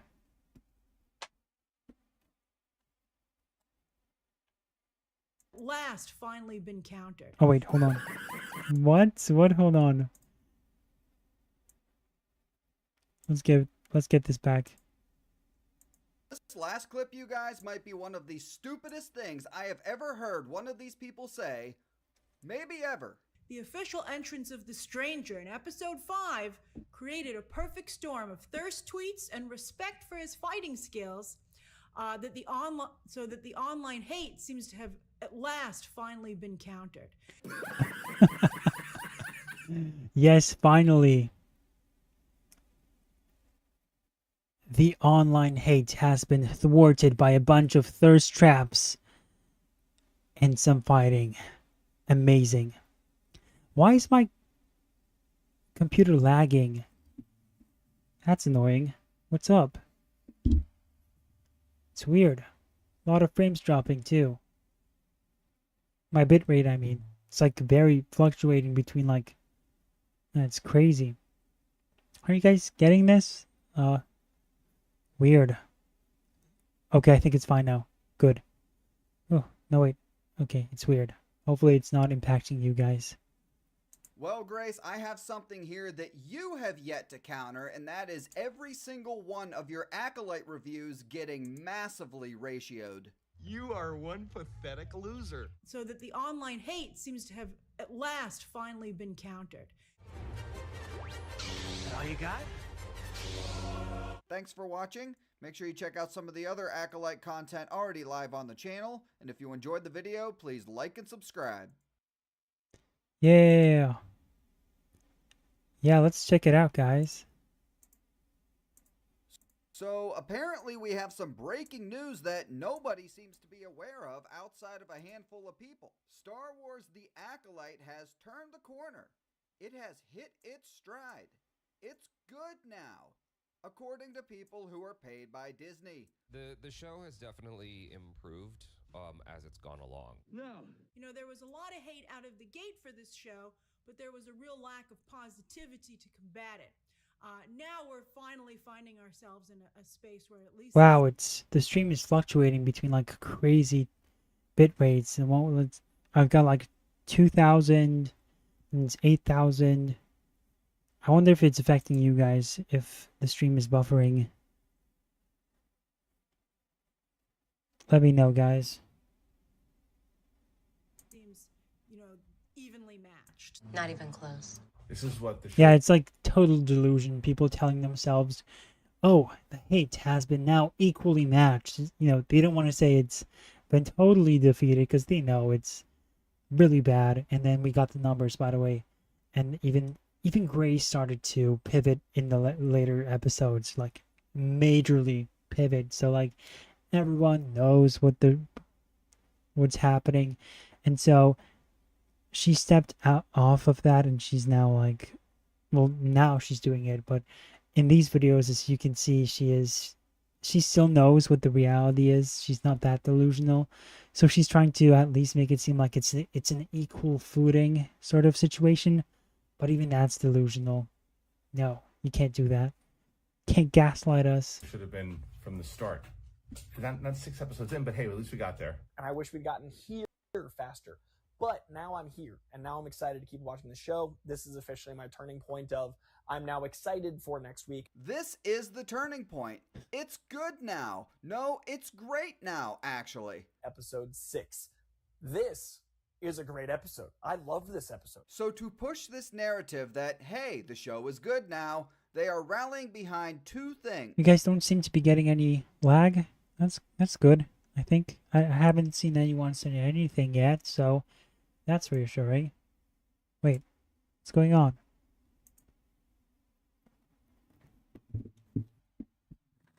Wait, why am I not? Hold on, guys. Episode 5, aka the Red Wedding episode. Very much was the most red wedding I think we've ever actually had in almost any Star Wars show. Also featuring the best by default lightsaber duel in all of Disney Star Wars. I'm not going to get into the whole debate of was it as good as, you know, Duel of the Fates. I think it was definitely as good.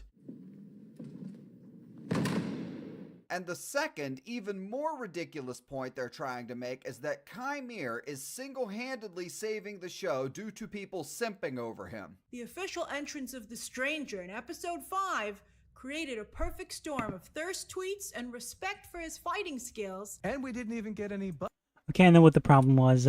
For whatever reason during the stream, my cable kind of got loose, and my charger got for the laptop and the PC got kind of like somewhat disconnected, my adapter, and so it's like it stopped charging for a second, and it was about to go off. Like this computer was about to turn off because it was running out of battery. So I quickly kind of connected it properly, and it's fine now, and everything is. That's why it was fluctuating. Huh. Pretty interesting. You know, which no ass. You know, frankly, that could have been a critical moment in Star Wars. Yeah. Sadly, we are more likely to get that in Disney Star Wars than a good fucking story. And even more sadly, these shills for Disney are all for it. You're not gonna join me. I'd like to put my clothes back on. Join him. Jeez. Join him. I would join.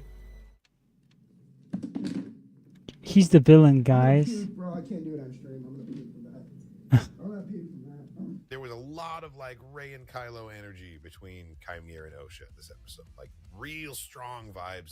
I know that a lot of people have been saying it's given Raylo, and I'm here for it. Raylo through and through. Jesus Christ, do these people forget how awful and forced Raylo was, and that nearly everyone, even Nope, fans they of the sequel don't. trilogy, hated it? And if Oshimir does happen, it's going to be even worse. And based off of what Leslie Headland's been saying this past week, it probably is going to happen. Showrunner Leslie and writer and creator of all the Acolyte stuff has said that there was a part of A New Hope which she really, really liked, and that was Obi-Wan telling Luke that Vader was seduced What? by the dark side. So she really wanted to tap Into the seduction? sort of like being seduced by the dark side. Now, Yeah, Leslie, but not in a sexual sense.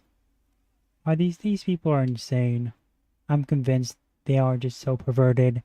I'm sure you've seen, and for some reason not reported to the authorities, a lot of seduction in your life. But with regard to that line in A New Hope and Vader being seduced by the dark side, I just don't seem to recall this scene in Revenge of the Sith. You dumb fucking whore.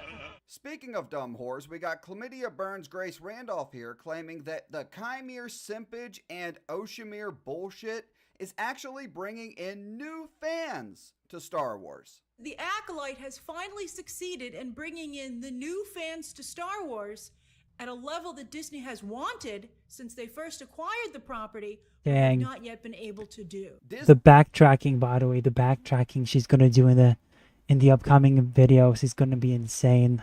Disney, by the way, as we all know, hates the original fans that they already had and is trying to replace them with these new fans. So the Acolyte with Chimere finally accomplished that. They brought this new group, I think, the social media fans, and they got them interested in Star Wars, which is, no small feat because they have not been able to do it. Oh, crap. Get the hell out of here. Grace, do you honestly think these freaks that live on social media, these Oshimirs, these Raylos, these shippers on Twitter, do you honestly think they're going to stick around and watch Andor Season 2?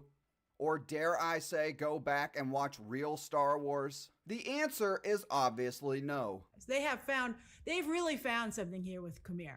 Unfortunately, there is no tangible crap. evidence for There he what is. you or any of these people in this video have said. It's all wishful thinking. The show is not good. They haven't turned the corner. The Acolyte still sucks. I still think for me the show is hovering around about a 7, a 7.5 overall. You must be on crack. Thanks for watching, and if you enjoyed the video, please like and subscribe. I wonder what everyone else is gonna say, if everyone else is going to turn on it like she did. We'll see, I guess. That's gonna be the fun part to see. Okay.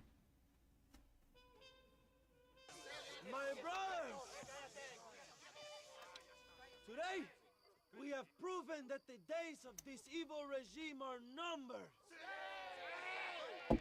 Soon, we shall be free, living together in a noble republic, justly ruled by fine men. But, el trabajo, the job is not done. Our Our struggle is not over. We will fight all day and night until local tyrants like Allende are no more. And him and all his dogs are brought to the sword. We shall be free. This time things shall be different for every man and woman in this land. It's because they hate the truth, says Far Cry Lego. That Deku is straight.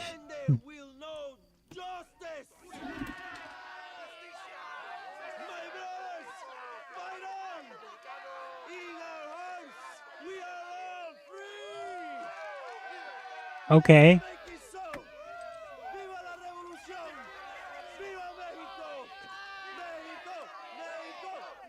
Calm down.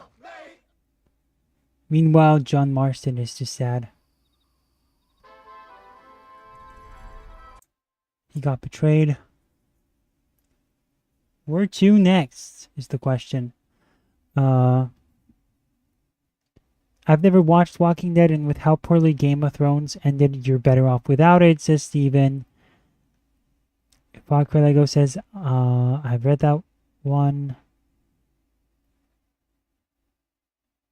Oh, Far Cry Lego says, only Walking Dead I done is Telltale Games, some of the early run of the comics. In some of the early run of the comics. Woodcap, the characters in the Acolyte made Jar Jar look smarter than Reed Richards and Tony Stark combined. Steven, not gonna lie, I'm glad they didn't make the main character of the Acolyte hot, and only mentally unstable people like Raylo. Oh, and only mentally unstable people liked Raylo. Honestly, I never saw Ray as having a love interest. She had no personality, so at the same time, they were kind of like doing something with her and Finn, but it was very one-sided, and that also went nowhere. Finn was just a total simp throughout the entire trilogy. Really a rag that kind of like just friend-zoned in the entire series. Kind of like Rose Tico was eventually. If the twins were hot, or the villain was a hot chick, then the Coomers would have salvaged the viewership. I don't think so. I think, although who knows, but I think Disney Star Wars is just over in general. Mudcap, the Tumblr's shippers need to be kept out of all fandoms at all costs. Yeah. And Steven says, facts. Those MFers want all characters gay or unstable. Never forget grown women hate Uraraka from My Hero Academia because that's the main character love interest and not his bully. Yeah. It is because they hate the truth, says Far Cry Lego, and that's when he says that Deku is straight, and Steven says, yep. Sweet. Awesome. I'm wondering if there's any new info out there. Alright, let's move on to episode 7. There's 2 more episodes left of this series. So I don't know what went on with Chiarimundi. I heard there was some drama. It's the dumbest thing ever. It's about a birthday. Oh, shit. Hold on, I'm not hearing any of this stuff. What is happening? And yeah, just to kind of like give you a general outline of what this episode is about. This is the episode where Grace Randolph turns on this show. So stuff is about to go down. And the truth is about this Asian guy from Squid Game is really going to go like it's going to make a lot of people upset.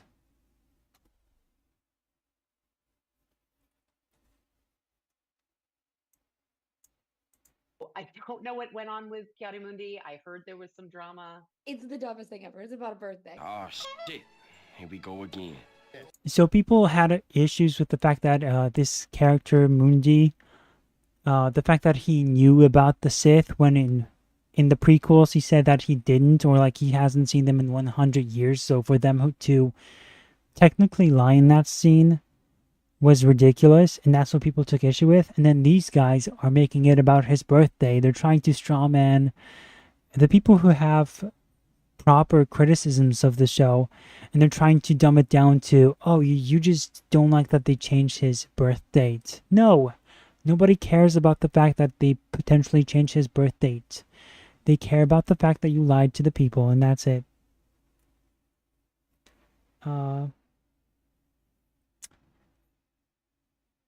Lego says, oh, by the way, the My Hero Academia manga is ending with the next chapter.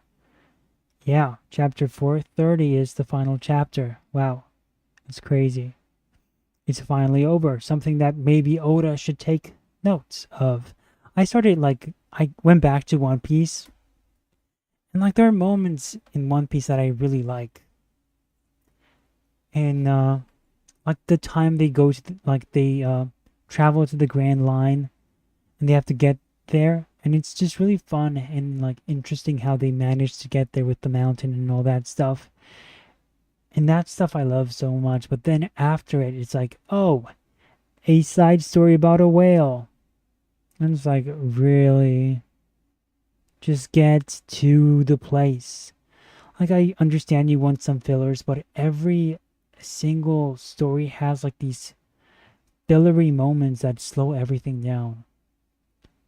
And it just sucks out the life out of everything. Not even to mention that the characters kind of in terms of their feats.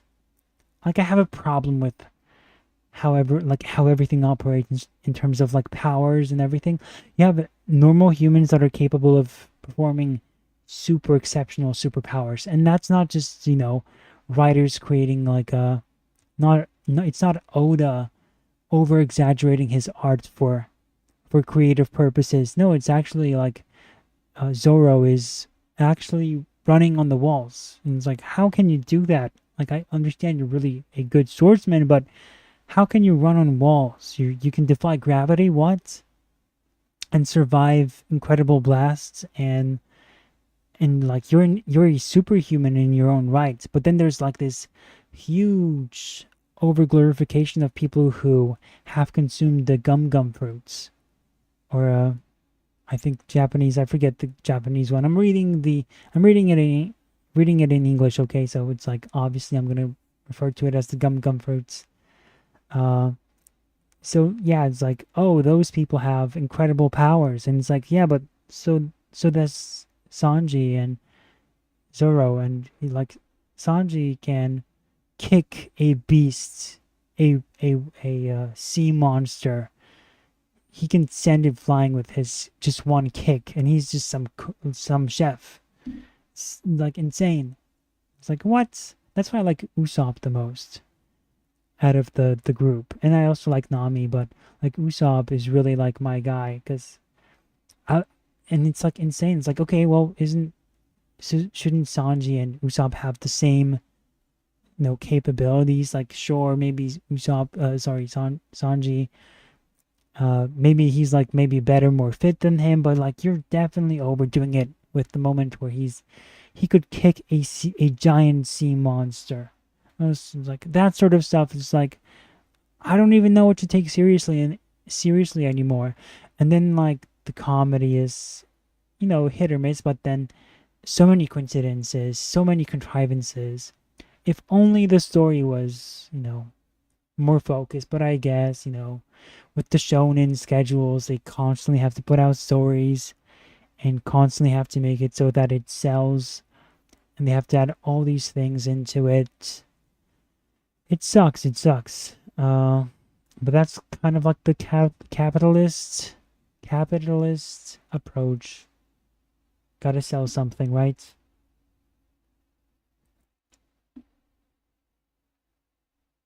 Yeah, I know, Moodcap. I would assume that the whale is set up for something way later, and that it might be connected to a different character. But that's the thing. It's oh, I understand. We're on this filler journey, and who knows? Maybe there's more to it, right?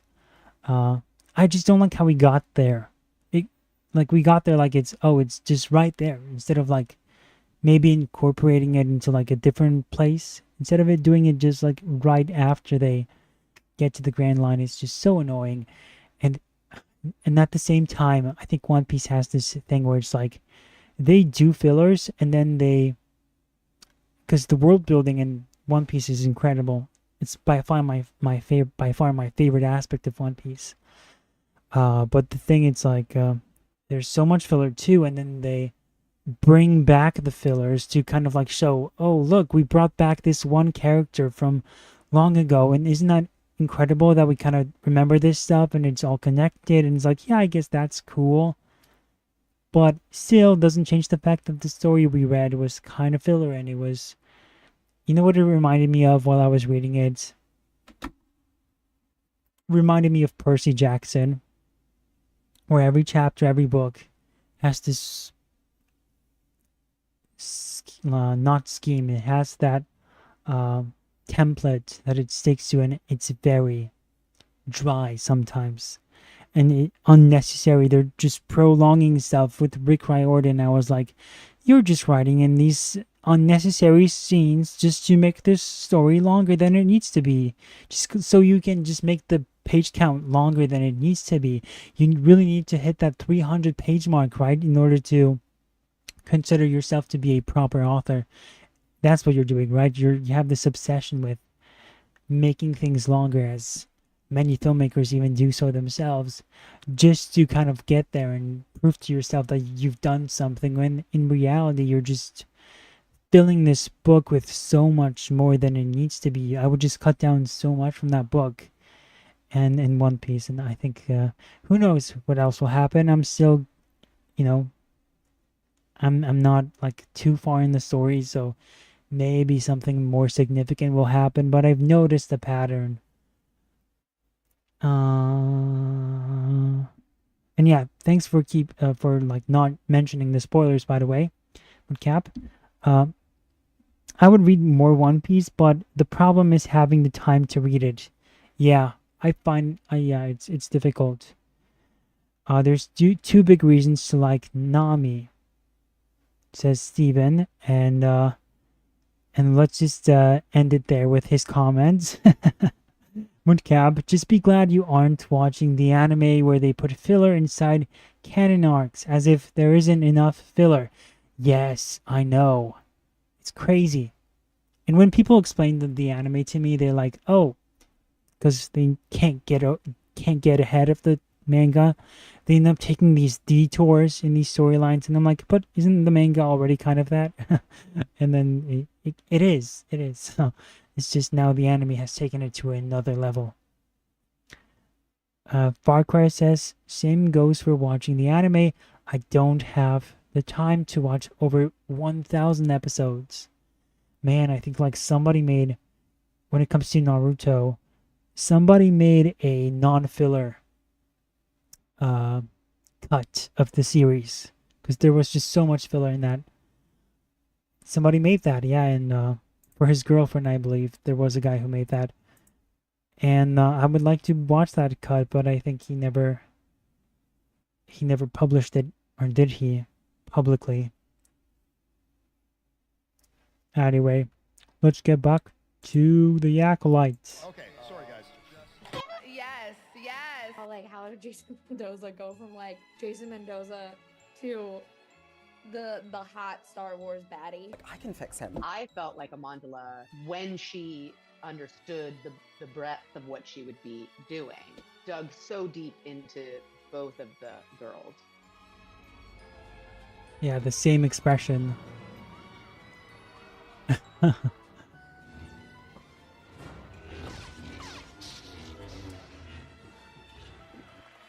Acting. Indara closes her eyes with intense focus. Meanwhile, the witches maintain their spell. Her face tensed, Indara purses her lips and turns her head to one side. In the common room, the witches all collapse into a lifeless heap. You have received horrific racist backlash, including threats, and what you call intolerable racism. That is your quote. Can you talk about that a little bit, and what has that been like? I dropped a diss track. That's what I heard. It was awful. When do you decide to utilize discipline to not engage in a reactive way to hatred? And when do You have no discipline. I'm sorry. You lack so much self-awareness right now. decide to engage in honor by honoring your values and your belief system.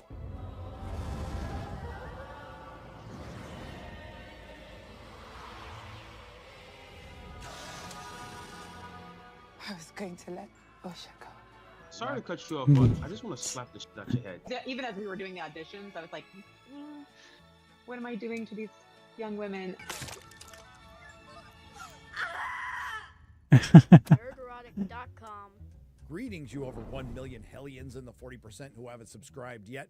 After yet another week of the corporate access media being exposed for the lying shills they are, because it turns out when they reported a couple of weeks ago that The Acolyte was the second most successful Star Wars show ever, it turns out it's the second lowest performing Star Wars show ever behind Andor, and considering that show's numbers went up, it's about to be the worst. It seems a week can't go by without a series of Disney Star Wars disasters, and this one's no different, including another week of PR catastrophes when Amanda Stenberg went on The View to admit that she made a diss track directed towards Star Wars fans. Are you dumb? That's followed up with former personal assistant to Harvey Weinstein, Leslie Headland, giving an ill-advised interview with the Mary Sue where she has trouble describing how she created her own character. I was like, oh, this is very almost Scorpio-y because he's like, it's Oh, no. revenge-driven more than just being like, I'm evil in the darkness. Was it important for you guys to like highlight like he's still a dude who very clearly like something happened that turned him into this, and it's not just I know a person who looks like that, blonde. Same personality too. Crazy. Absolutely, yeah. Or I knew a person like that. Feel like he Look at them. They think they're so much better than the original writers. How they mischaracterize the originals. Yeah, sure, they were simpler and they're better because yes, people, despite what many would need you to believe, people are kind of simple. Human nature is as simple as it gets. It might come by a even though so many complex things may lead you to make these choices, but the choices themselves are still indicative of a very simplistic human nature. And so, yeah, trying to pretend like it's not, it just totally does not, it tells me you don't understand the, like, not just the characters, but just reality. You're out of touch with reality. How is that for incredible writing? From a place that I think what you're saying, it had to be clear that his character was always operating from And after Disney Star Wars fired up the VPN and went to OnlySys so Osha could stare at Little Wang. I was in the pool! We have reached the penultimate episode, folks, and it's almost over, and maybe we'll get the answers to some questions like, what is the secret to the twins conceived by the lesbian space witches without a man? Impossible. How does a stone structure catch on fire? Impossible. Will we find out why Jedi Master Maurice Gibbs self-deleted? Will that guy from Squid Game finally tell us what part he had to play in all this? And more importantly, will anybody be able to understand him? Impossible. Will we finally see some of the $180 million put into this series? And the most important question, can it get any worse? The answer to that is yes. Previously on The Acolyte. So we can skip the previously parts. What are you doing here? I'm here to kill you. Forgive me. Ascension is about walking through fear. It is about sacrificing a part of yourself. Where is their father? They have no father. Down with the patriarchy. And what happens if the Jedi discover how you created them? The power of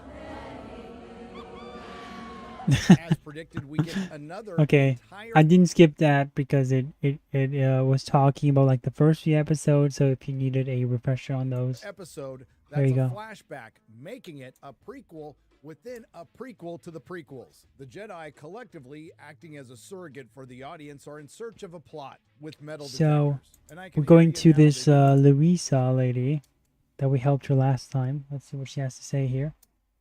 bother changing the metal detectors that much, and you'd be right, but cut him a break. Disney only had $180 million for this show. It turns out the room temperature IQ Jedi have been on Brent. Hey, señor.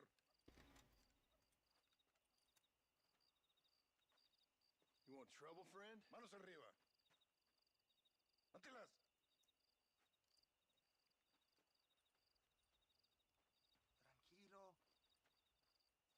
Tranquilo, amigo. Tranquilo. Ya lo tengo. Not this again. I have more guns than just that one. You guys know that, right?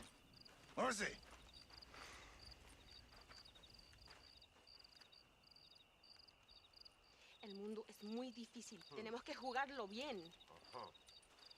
Ah, Mr. Marston, I knew you would come. Thanks for the welcoming committee.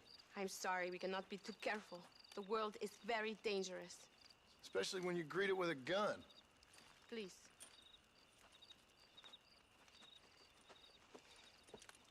Mr. Marston, my father was killed yesterday. The army found him and accused him of treason. They cut out his heart and fed it to their dogs. Allende did this. Then he took the honor of 2 young girls. I'm sorry to hear that, Luisa. My father must not die in vain. His death must mean something. It'll mean that war is brutal and unnecessary and good people die. And that's all it will mean. That is not enough. Well, you know I'll do whatever I can, but I have problems of my own. We all have problems. This is about the people. My father died for his people. For these men and for millions like them, that they may be free. While there are guns and money, there won't be any freedom, Luisa. Mr. Marston, the movement is on the brink of great victory. Allende knows this and has sent for reinforcements. Abraham Reyes asked personally that you stop them reaching Escalera. They are coming by the old trail. You must ambush them. I have my own family to worry about. Why is he so whiny? I have lost my father. Like a child. My mother is in the United States. I have my own My family to sister worry has about. fled. I have no family. Just because. Please. Good actions make you... Like you're arguing with a drunk man. Then I'm doomed. But I will help you, out of respect for your loss. Thank you, Mr. Marston. Thank you. Let's go. We do not have much time to prepare the ambush. Doc for 7 weeks investigating why there's plant life on a planet where 100 years previous there was none due to a hyperspace accident. What kind of hyperspace accident? Don't know. How did the room temperature IQ Jedi not notice the giant base on the top of a mountain? Don't know. If only they had some form of scanner that can pick up life forms, cities, or technology. No, I'm not going to change my mind about this. I'm not picking up any cities or technology. Massive life form readings, though. There's something alive down there. But according to that guy from Squid Game, the real reason the room temperature IQ Jedi are there is virgins? We are looking for a virgins. You know I don't speak Spanish. In English, please. Oh, a virgins. Like in the Force. You remember that really unique story about Anakin Skywalker? Not so much anymore. I hate them. We learned this because the room temperature IQ Jedi are just trying to console a Padawan who wants to go home. And I want to go home to Coruscant. I know, but we're on a mission. We also learned that that guy from Squid Game doesn't have a Padawan at this point. That's why I have a Padawan and you do not. The previous 2 clips will be important for later. The next couple of minutes are spent with that guy from Squid Game going back and watching episode 3. At this point, I'll tell you within this 30-minute episode that cost. These men will help you rig dynamite on the road. Please tell them where to place it. I'll be waiting up above, watching for the wagons. Okay, follow me, gentlemen. Vale, where do you want it? An average of $22.5 million is filled with repurposed and reused footage just from a different angle that adds no new information, including when the lesbian space witches initially meet the room temperature IQ Jedi, they thought they broke in, and it turns out they broke in. In episode 3, we were led to believe that the room temperature IQ Jedi, acting as the High Republic Youngling Protective Services, were concerned for the safety of Osha and May, and it turns out that the Jedi were concerned for the children's safety. But then the Disney Star Wars storytellers decided to drop this bomb on us when the malevolent leader of the communist lesbian space witches invades the mind of little Torben. Against his will, she attempts to seduce him to the dark side of the thread and ask him his deepest desires, which are he wants to go home. That's it. Something we already knew from earlier in the episode, and that scene was bookended by a repurposed scene from episode 3. Within a series, and forgive me if I haven't mentioned this before, that cost $180 million. Then things get really creepy when Soul mentions he has some sort of connection with Osha. Dara, I feel a connection to Osha. So, testing the twins is not something we can take seriously. Osha's too old to join the order. I feel she's meant to be my Padawan. Which gives me the same vibe as this from Obi-Wan Kenobi. You're 10 years old. But you won't always be. You are a fast mover. Please have a seat right there. Ugh. Well, anyway, since most of this is a rerun of episode 3, let's get to the new information, which isn't much. The room temperature IQ Jedi decided to test the young diverse female antagonist and the young diverse female protagonist just to buy themselves time to contact the Jedi Council. At least you could obtain those very important blood samples, which will come up in just a second. The Jedi Council responds by saying they are not allowed to take the girls. What is this guy doing? That guy Look from at him. Squid Game. But Osha paused. After you coached her, you have formed an emotional attachment to her. That is not what's happening here. Then the blood tests of the young diverse female antagonist and the young diverse female protagonist come back from the Jedi Council, telling the Jedi what the audience already knows, that the twins were conceived by a coven of communist lesbian space witches without a father. What we didn't know is it's one consciousness split into two people, which makes sense because star Amandla Stenberg, who doesn't appear in this episode, is playing two characters exactly the same way. The symbionts are the same. Even identical twins would have different symbionts. The twins were artificial. What is she doing? Maybe by tapping into a power dense enough to split one consciousness into two bodies? This is it. Young Torben has it right. This is it. Just attach the file and hit send, and you have your proof. Where are Follow in they? the reinforcements. But no, in the grand tradition of the Force's female Disney Star Wars, two characters do something inexplicably stupid, and in this case, big surprise, it's the men. Jedi Master weak incompetent male is so desperate to go home that he's willing to kidnap two girls to get proof of something they already have. At this point, horny lesbian space witch of the Coven of Communist Witches instructs young diverse female antagonist to stop young diverse female protagonist and lock everyone in the castle made of flammable stone, setting off a series of events that turns this into the Waco of Disney Star Wars. And for those of you who thought there was a lot more to May setting fire to a stone structure, we learned that May accidentally sets fire to a stone structure. Brought to you by the people who gave you Fire in Space. Now the show is trying to present the Jedi as the bad guys, but to be fair to the Youngling Protective Services, this is clearly a coven of evil, all-female lesbian space witches. Well, how about that? So the JATF tries to de-escalate the branch to lesbians and everything goes sideways. Horny lesbian space witch attacks Elliot Page, young diverse female antagonist, who that guy from Squid Game thinks is young diverse female protagonist, screams. This is followed by diverse girl boss of the Coven of Communist Lesbian Space Witches turning into a smoke monster. Black girl magic! Who gets killed by that guy from Squid Game when she decides to rematerialize around a lightsaber. Dumb bitch. I was going to let Osha go. I don't know, maybe lead with that before you turn into a giant smoke demon and maybe reappear 2 or 3. Stay out of my way. No. Horny lesbian space She got in the way. Angered that guy from Squid Game killed the woman she was eventually going to break up with. Then the horny lesbian space witch turns into a smoke monster that can obviously move to another place and possesses Kelnaka, and we finally get some Jedi Wookiee action, with the added bonus of being possessed by a gaggle of lesbian space witches. Kelnaka, the possessed Wookiee, makes easy work of that guy from Squid Game and Miley Cyrus in her non-binary getting back at her dad form. But not to worry, girl. My father would be very proud. She sounds so power hungry too. I must return to Campo Mirada. Meet me there when you can. I Who's will do crazy? my best to Wait, return the take me favor. with you. Miss. Boss Carrie Ann Moss Windu is there to save the day.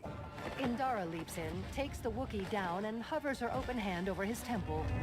And as far as I'm concerned, this is the best part of the episode. Indara closes her eyes with intense focus.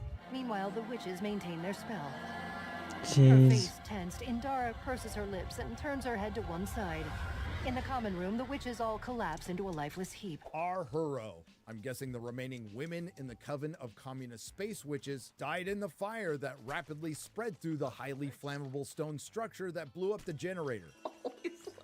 That guy from Squid Game does give a half-hearted effort to save both the young diverse female antagonist and the young diverse female protagonist, but ultimately ends up with his prize Osha. Qui-Gon Bint then reprimands the This male guy's Jedi like, and then what decides happened to cover here? the whole thing up. Nothing. In the Acolyte, the Jedi are bad, but in truth, they're mostly functionally retarded. Okay, so what basically happened is this guy, this Squid Game guy is responsible. Oh, more people who know what we did. He's basically responsible. He's kind of shady, essentially. And he basically made these girls miserable. That's the main takeaway here. So he went from this somewhat likable guy, and then it turns out that he has this backstory where he's just unredeemable, evil, and incompetent, as well as all the other Jedi. They're also incompetent in this whole thing. So let's watch how people defend it. I said this on social media Hold earlier. I on. was like, if the show flops next week, Yeah.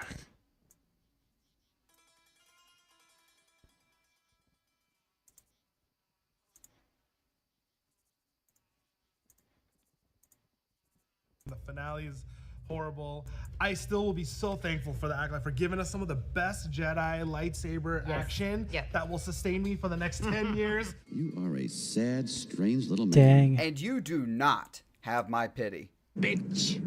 This episode of The Acolyte was so bad that even some of the pro-Disney NPCs could not defend it. That was embarrassing. Wait, Manga's Sakura is more likable, and they show that Sasuke likes her, and she's much nicer to Naruto and kinder. Still somewhat useless at times, though. Lego says, "I send it now." Whole name Saga as a film. Namek Saga. What is Namek Saga? I don't know. I hate the disrespect for a property they didn't create when George had to go through a lot just to get the film made.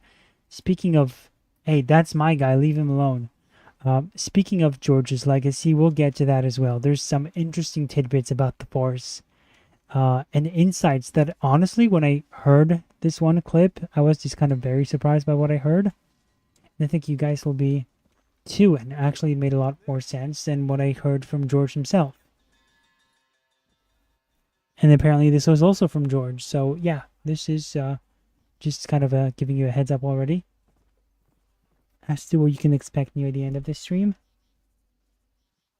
And yeah, Far Cry Lego, I have no idea what you're referring to. I think I have seen a cut where it is turned into 4-hour film, referring to Naruto. Oh. And the entire Namek saga, which is one of the ones for Naruto, is turned into a film almost 4 hours. There we go. I pieced it together. There we go. That's pretty cool. Embarrassing. It was real embarrassing. Well, no fucking shit. And perhaps worst of all, embarrassing for all of us who have, up to this point, enjoyed the show, supported, and defended it. Oh. However, even when these people are criticizing something, they still find a way to step in shit. In my opinion, as a person of color, watching another person of color commit a violation of another culture in Star Wars really rubbed me the wrong way, watching Soul doing what he's doing. And then you have Wait. the white leader at the end. You're what? Mexican? how what does a Korean guy have to do with you being a Mexican? What? Are you that stupid? Are you that insane? And going, let's cover this whole shit up and nobody has to face the consequences of it all. Yeah, it's stupid. about? I guess this episode wasn't woke enough for John Roca, and that's his criticism. Fucking idiot. Now, finding people shilling for this episode was difficult, and I had to dig a little deeper than I usually do, but fear not, I always deliver. If you have not watched this show, if you haven't even sat down to watch one episode, I literally do not care what you have to say. So, when are we gonna meet up and, you know? You can't form an opinion of your own based off of watching review hate With bomb that? channels. So, if you haven't watched the show, go away. No! So yeah, I don't care what you have to say. If you watch the show, that actually makes you a loser. Better to watch reaction channels about the show. All right, 16 years earlier, here we go. Oh, here we go. We're going back to Brindok. Brindok, let's go. Let's go. Let's fucking go. Let's not. Let's not. Let's fucking not. Bitch. I don't care. I like episode 3, guys. Yeah, because real men like this, praise the Acolyte. What a bitch. Your master denies you. I would not keep you from what you He's like, he looks like he's trying to be the movie Markiplier. Kind of looks like Markiplier too, right? So. This is the most sexual Star Wars has ever felt. Yeah, oh gosh, you said that last time. Okay, so it wasn't on purpose. Oh, so it was an accident. It was an accident. Come on, guys, haven't you learned yet? This is Disney. Non-white female lead characters cannot truly be evil. I don't blame May for anything she did now. Oh my god, poor May. Poor May. I don't know where you're at, Michael. I'm like not on the Jedi side here. Go fuck yourself.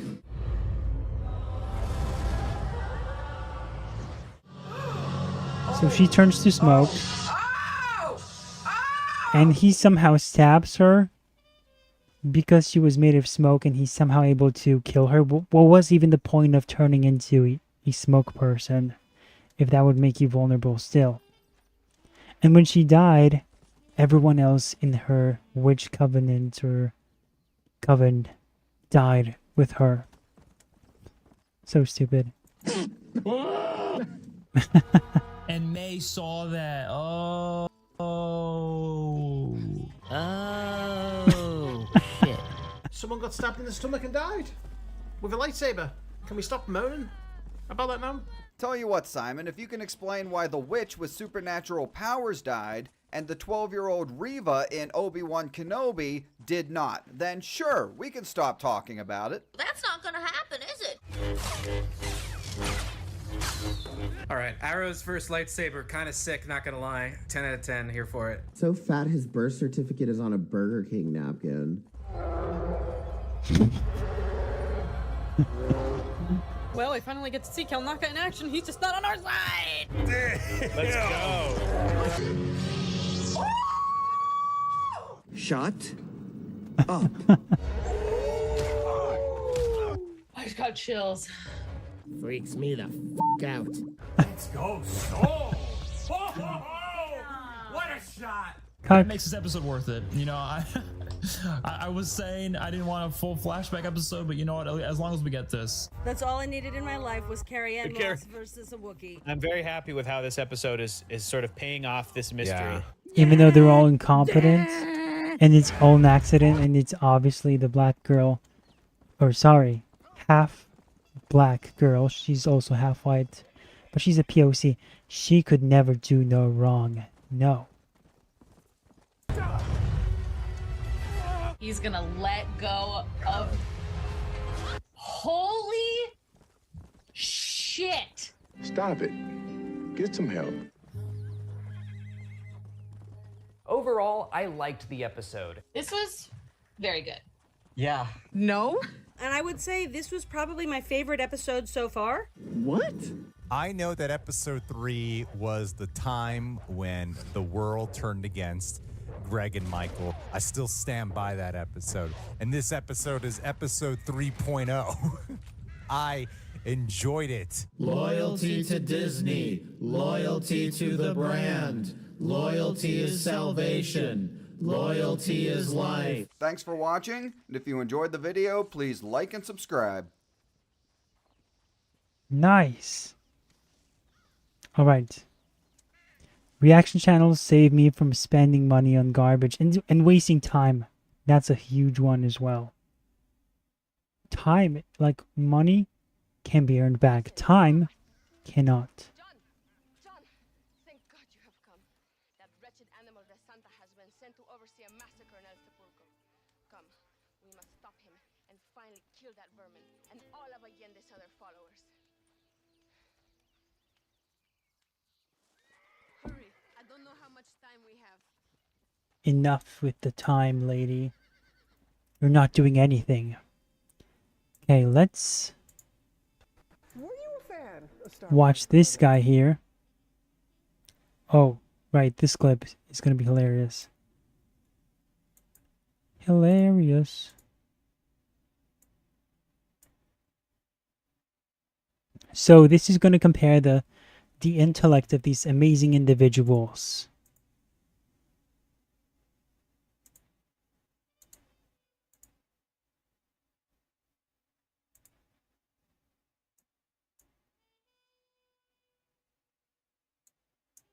Fan of Star Wars growing up? You know, Star Wars, obviously, it's like such a huge part of the cultural zeitgeist. So I had like... Just say no. Just cut through the bull crap and just be honest. Say no.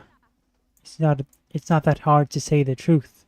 Come on. A heavy awareness of it as a child, but I didn't really get into it until I got older. And I mean, now I wasn't as into it as I am now. Oh, the music in this game is nice. Come on. You can't hear it as much now. But there's a saxophone. It sounds great. You can kind of hear it now.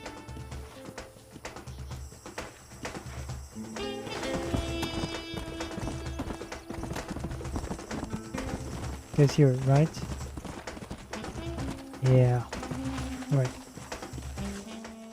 Woodcap, I hate the disrespect for a property they didn't create when George Lucas had to go through a lot just to get the first film made. How did you process the news that you were going to be in Star Wars?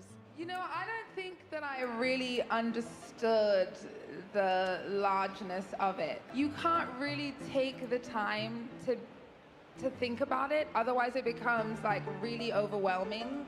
And I'm glad that I didn't like fully process it. Entering into this big universe. I mean, honestly, I didn't really have any real idea though. Like I'm like, okay, Star Wars. Okay, you know, you walk on the set and then it's like, oh, Star Wars. And then I was just like, tick, tick, tick, tick, tick of like a bunch of amazing things.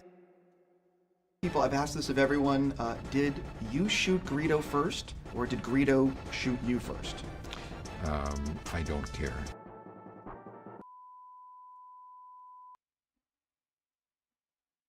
I mean, it is a stupid question, but at the same time, just pretend to be at least interested. No, don't pretend, but... She saber and backs him against the mouth of the cave, holding it to his throat.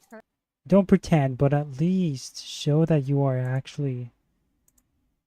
Like, if you're not interested, I get it, but I think he's definitely overdoing it. Like, somebody who is genuine does not talk like that, and it's annoying. The shtick has been played out. He's acting the same. Harrison Ford acts like that all the time, and it's unconvincing, and it's forced. Okay, we get it. You don't like Star Wars. or all these other franchises. Wow, amazing. Who cares about your take? Anguished eyes stare at Sorry. The finale. This is the finale now. him unfocused. Pressed against him, she meets his sympathetic gaze. He gently takes hold of her arm, the red blade still throbbing right in front of his throat. Osha gazes deeply into his eyes. How does it feel? Jeez, it is his voice. Greetings, you over 1 million hellions and the 40% who haven't Sounds subscribed so yet. fake. Force's female has 'Cause come it's so full bad. cycle. Back on April 22nd of 2020, when it was announced that former personal assistant to Harvey Weinstein, Leslie Headland, will be heading a Star Wars project. I just try to treat everything as if we're on RuPaul's Drag Race. Many of us at the Jeez. time speculated it would She be an said that? intersectional feminist fever dream, focusing more on identity politics than actually crafting a story. Yes, yes. Devolving into mystery box bullshit, which is a cheap way of circumventing characterization and narrative, with the added bonus of on-brand Disney Star Wars lore destruction, jingling key cameos, and fan attacks. And now, well over 4 years later, it's been confirmed. The Acolyte is indeed an intersectional feminist fever dream that focused more on identity politics rather than crafting.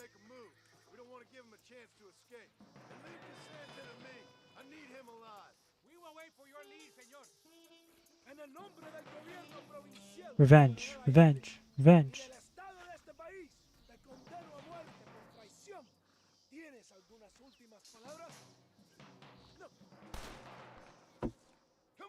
Dang. We weren't quick enough. A story that devolved into mystery box bullshit, which circumvented characterization and narrative, with a healthy serving of that on-brand Disney Star Wars lore destruction, key jingling cameos, and fan attacks. So let's get to episode 8 of The Acolyte, called The Acolyte. Previously on The Acolyte. So let's skip this part. I mean, the best parts about Star Wars is there is no good or evil. It depends on what side you're standing on. I feel like Star Wars is very. It's pretty gay, let's be honest. But if you can't look and see that Anakin blowing up the Death Star possibly killed millions and millions of people, I'm gonna get in trouble for saying. You should just shut then up. it's You just should like, shut up. I but love that you. is, You should but that shut is up. the beauty of this story. Are you people f***ing retarded? But the Jedi like you might call me Sith. Big Chungus. Can't help but feel partially responsible. I think it's canon that R2-D2 is a lesbian. The power of one, the power of two, the power of many.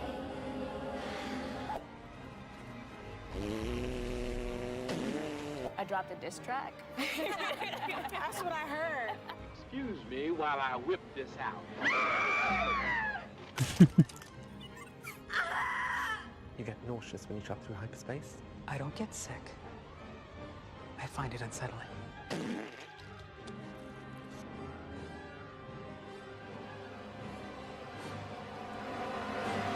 The power of one. The power of two. We open up directly following the events of episode 6, which was followed by the flashback episode 7, which was essentially a repeat of the flashback episode 3. We last saw a diverse non-binary female protagonist putting on a helmet. And wouldn't you know it, she has a vision of diverse non-binary antagonist who was briefly a protagonist, who is now back to being an antagonist, killing that guy from Squid Game, and she knows where they'll be later in the episode. How convenient. And because The Acolyte is somewhere between a CW show and the worst kind of 14-year-old girl fan fiction written as a coloring book, Little Wang, who wants to kill both the guy from Squid Game and the diverse non-binary antagonist who's briefly a protagonist who's now back to being an antagonist, and diverse non-binary protagonist who wants to stop diverse non-binary antagonist who was briefly a protagonist who's now back to being an antagonist from killing that guy from Squid Game, decide to go together in the same ship. With what ship? I'm taking mine. And going where exactly? I've seen where they are. So we go together and see who gets to her first. And you may or may not remember that the last time we saw a diverse non-binary antagonist who was briefly a protagonist who's now back to being an antagonist, and that guy from Squid Game, he had her restrained on a bed. Right, what you know, Leslie. Anyway, that guy from Squid Game was finally going to reveal the truth that he had been teasing all season. I'll explain everything. I'll explain.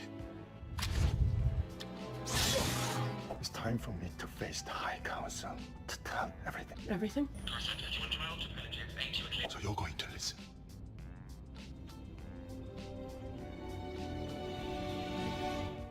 You and Osha are not twins.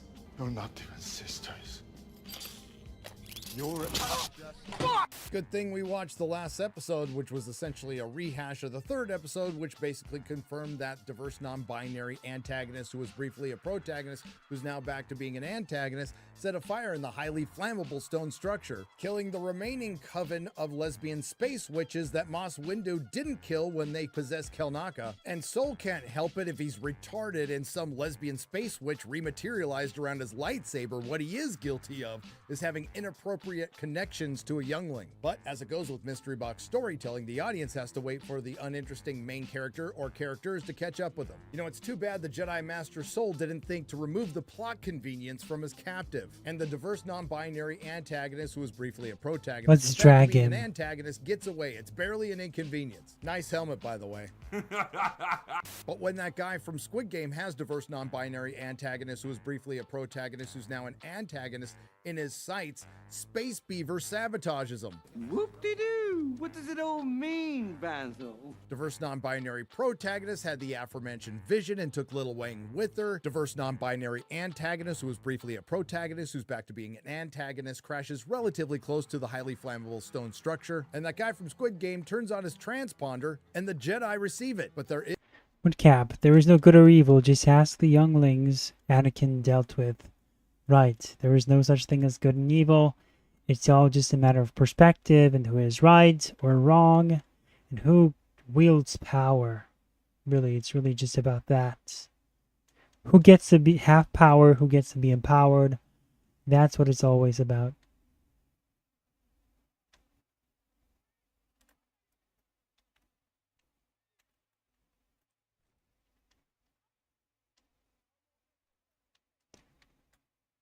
Kidding me? Are you kidding me? Am I gonna die now?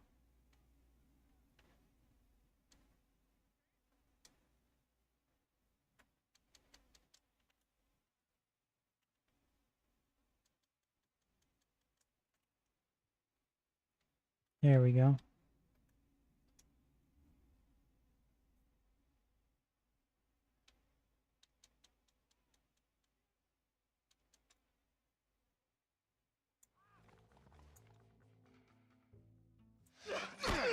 There we go, my vengeance time.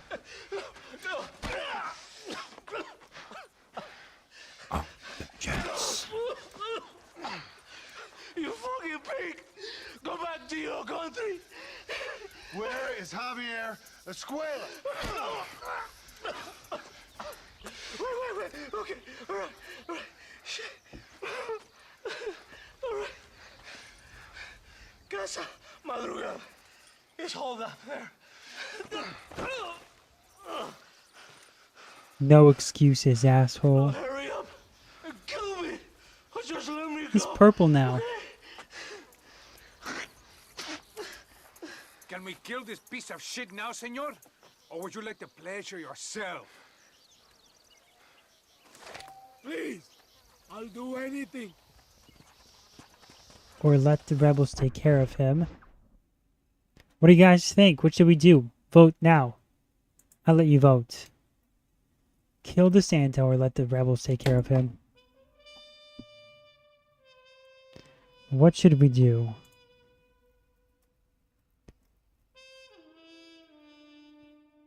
What should we do? Number 1. Type 1 if you think we should kill...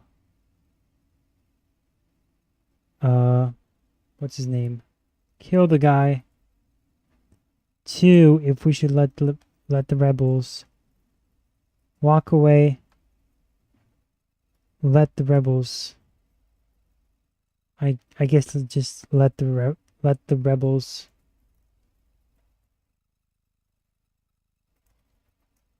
take care of it. Deal with him. Deal with it. There we go. Or him. I'm trying to stay within the word count limit. That's why.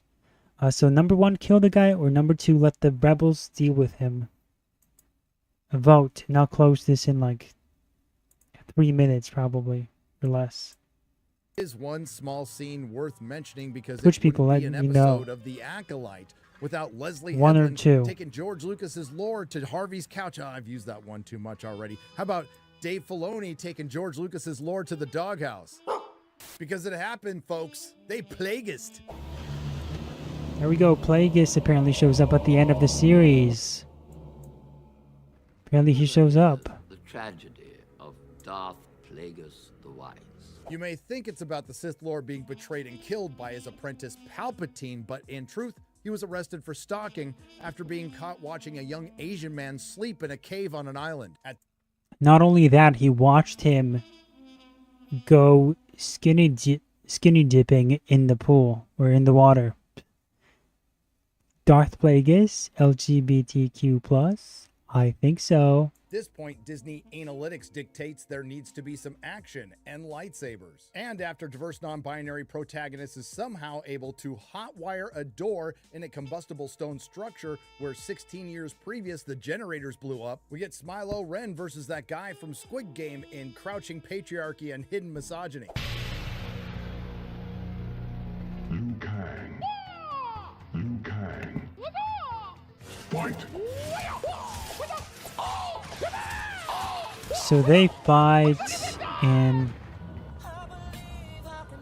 yeah, that looks dumb. Intercut with the matchup 5s and 10s of people were waiting for. When diverse non-binary antagonist, who was previously a protagonist, who's now back to being an antagonist, tells diverse non-binary We get it. Stuff happens, they fight. Out as Little Wang. That guy from Squid Game gets the best of Smilo Ren, and then we get a double heel turn. And I hope you're all keeping track at home because, quite frankly, I'm having trouble. Diverse non-binary antagonist, who was previously a protagonist, who's now back to being an antagonist, saves Smilo Ren from that guy from Squid Game. This is So the point she where decides Disney to- Analytics dictates it's time to repurpose something from the real Star Wars. Your heat has made you powerful. Fulfill your destiny. So she decides to be on his side. Well, screw that. This is better. Good, May. Feel your anger. This is the source of your pain. Strike him down, and your journey will be complete. No. So now it's diverse non-binary. So now it's the protagonist villains. who was formerly an The villains, the antagonists who are now getting the heroic ending. antagonist who was formerly a protagonist who was formerly an antagonist. But wait! There's more! Then diverse non-binary protagonist shows up and that guy from Squid Game admits he killed her mom. And you killed her. You killed our mother. Yes, I did.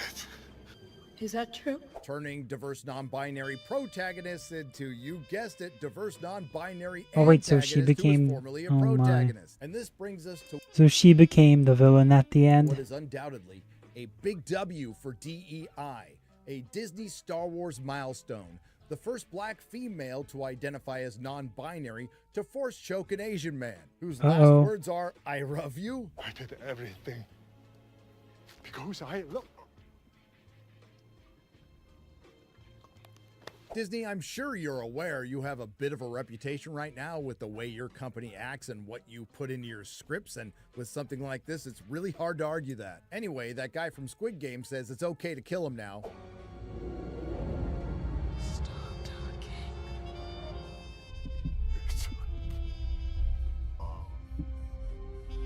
I better use my strong hand. So Twitch, remember, do we kill the guy? That's the option number 1. Option number 2, we let the rebels handle it.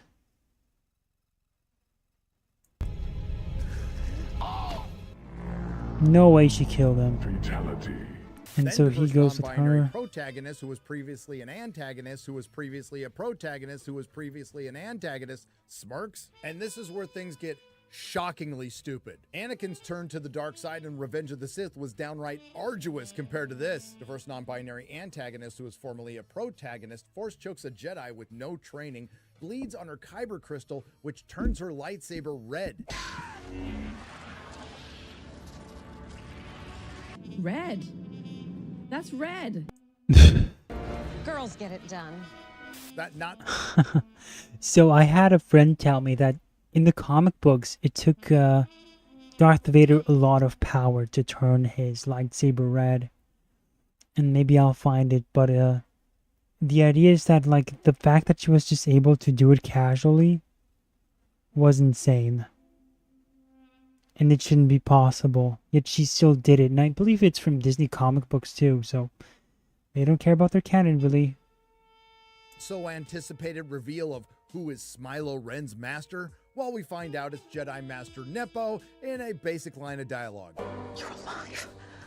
And I can hear you now, dear viewer. They're obviously setting up a confrontation between Smilo Ren, the twins, Jedi Master Nepo, and our Jedi Corps of cosplayers, and Darth Plagueis. And Plagueis killing everyone because that's the only way you can justify the Jedi not knowing about the Sith and lesbian space witches who use the Force to conceive twins without a father. You sweet summer children, there you go again trying to make sense. Nope, Smilo Ren runs away with the twins. And instead of doubling his... Here we go. Here's what he said. This girl bleeds the crystal, turning it from blue to red like it's nothing, and basically subconsciously, while Vader triggers an entire lightning storm to spread across Mustafar and gets hit with a force vision that he had to fight against just to bleed it. Again, just a quick comparison as to how she was able to do it by accident, while Vader had to actually do all that. He triggers an entire lightning storm so that it spreads across Mustafar, and then gets hit with a force vision that he had to fight against just to bleed it. Ridiculous. Pleasure, the idiot mind wipes May and sends her back to the Jedi. No confrontation, no Darth Plagueis. The Acolyte ends with a series of meetings, and we find out who the true villain is. I mean, besides... Isn't that ironic? A series of meetings. Something the first Phantom Menace was accused of.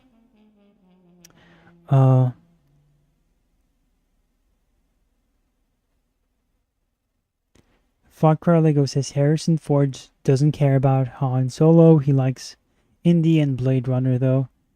Mudcap says Harrison Ford just seems dead inside in all interviews. Can't wait to see his interview for Captain Pretender. Yes, Black Falcon. It is going to be so fun to see his soulless reactions to Far Cry Lego. I mean, honestly, it's no longer fun for me. I don't see what's so fun about watching a grumpy old man just sitting there bickering all the time, thinking he's too cool for this when it's defined his career. I don't find that to be funny at all. Mudcap, there is no good or evil, just ask the younglings of Anakin. Mudcap says, unrelated, but they did you hear that in Caped Crusader they're making Penguin into a woman? Whoa, I did not. Seriously, I thought that didn't they reveal art from the show and Penguin was like, what? Wasn't he a man? Maybe they didn't show him at all, now that I think of it. Huh. Dang. Why are you guys talking about karma? It'd be karma for what he did to you? Who did what? LMAO. Oh yeah, I heard about that.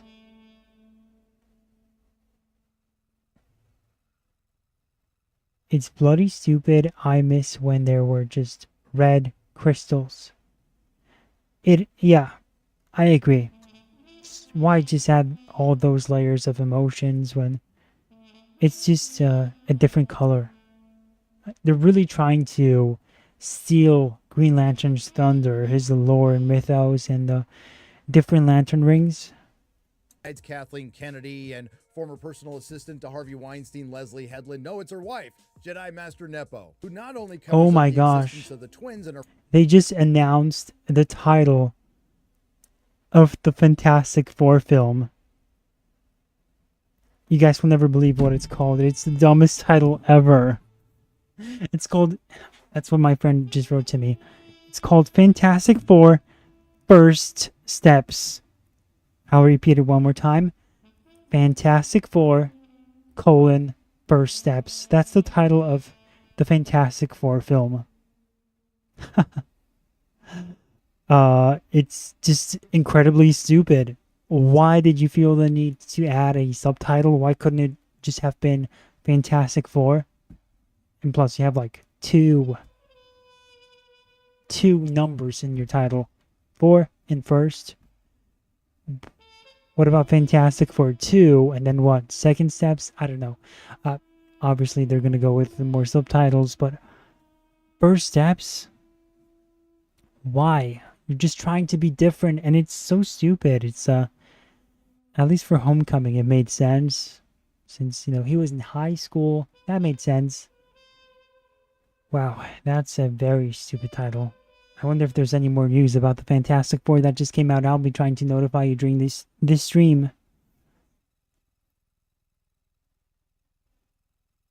Former Padawan has gone to the Sith. Jedi Master Nepo covers up the previous Jedi cover-up by framing Sol as the murderer of all the Jedi with this line, which also expresses exactly how Disney feels about George Lucas's Star Wars. Well, this is a terrible tragedy. It was the work of one flawed man.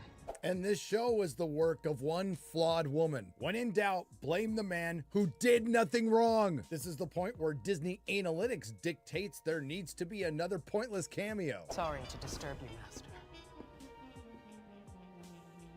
We need to talk. You gotta be fucking kidding.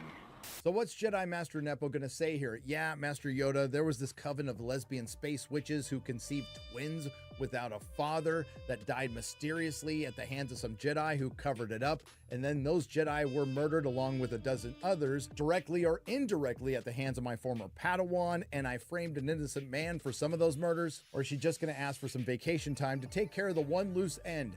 Whack Basil. And this scenario creates a lot of questions. Is Yoda complicit? Does he know about these cover-ups? And does he know about the Sith, and has he been lying? Or is he a clueless idiot that leads to 50 more questions? And then I remembered, I don't care. I could go on, but I won't.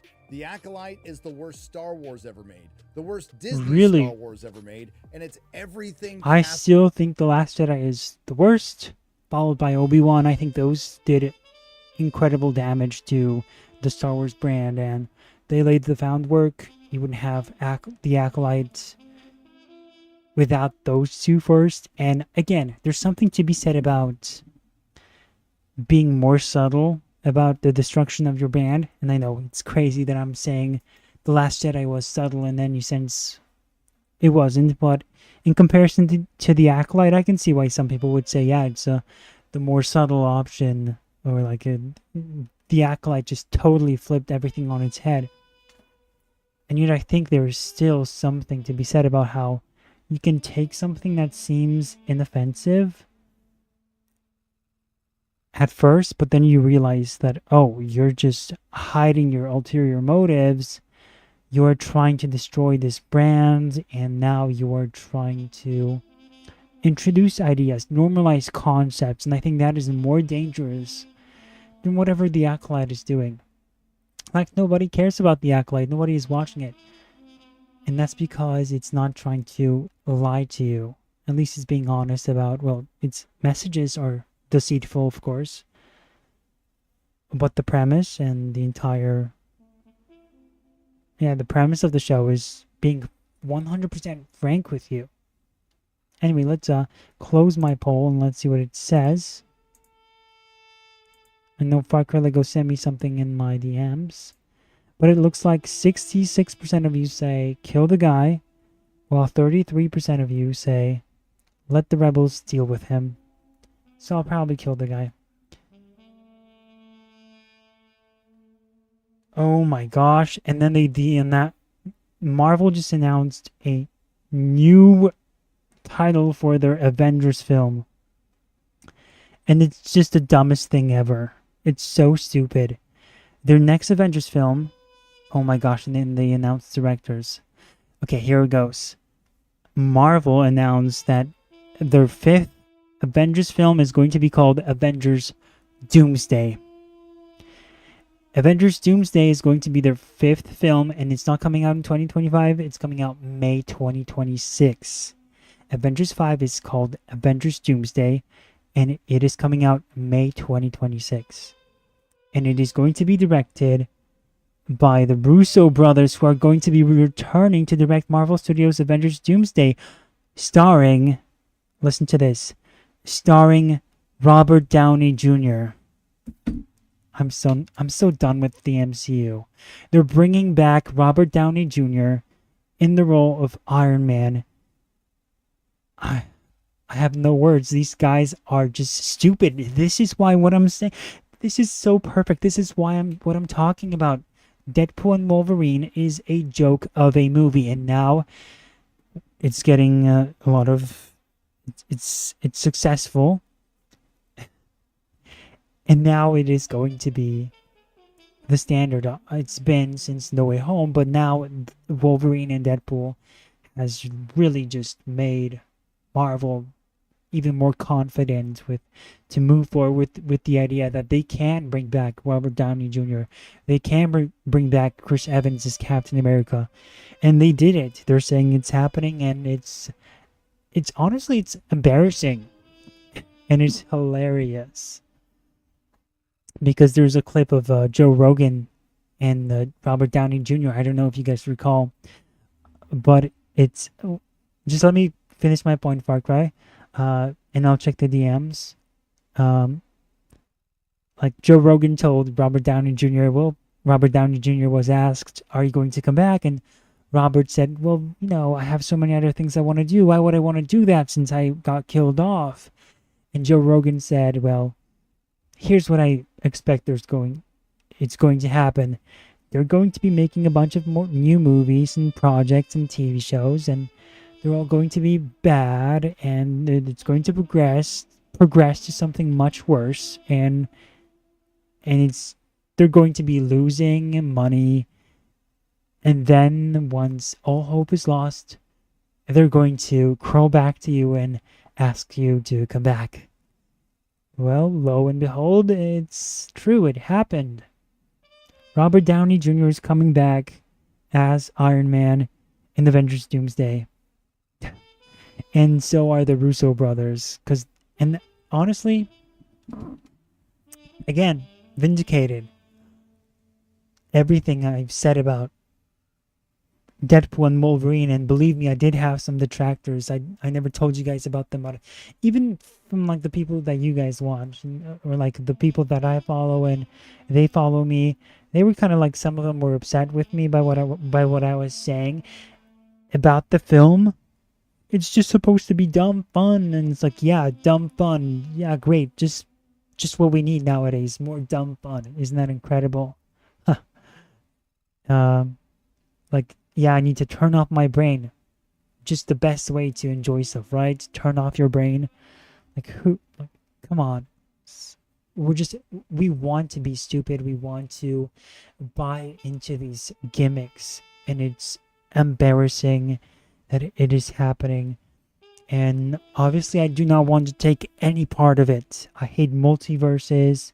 Who knows? This might even be a variant, because Kevin Feige has recently said that Wolverine and Deadpool has proven that we can bring back characters who have died previously and do it with respect, which they don't do it with respect. I'll just get that out of the way first, so it's another contradiction. But so Kevin Feige has said this, and so it's obvious that bringing back Robert Downey Jr. would be one of their prerogatives, and it might be as a variant, but it's happening. And the Russo brothers, everything, make no mistake, everything here is just them admitting defeat. That's what it is. They're admitting that everything is failing.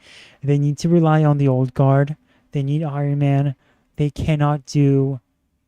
They failed. They failed. So everything we've been saying about Marvel in these past 3 years has been true. 4 years, really. Maybe even 5, since we've known what Phase 4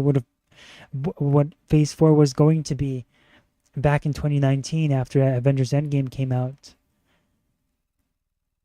And now we're seeing everything fall into place. Everything we've been saying for all this time We told them it's not going to work. Miss Marvel TV show, She-Hulk as a feminist. Spider-Man No Way Home, where there's just no nostalgia baits. The plot is just ridiculous nonsense.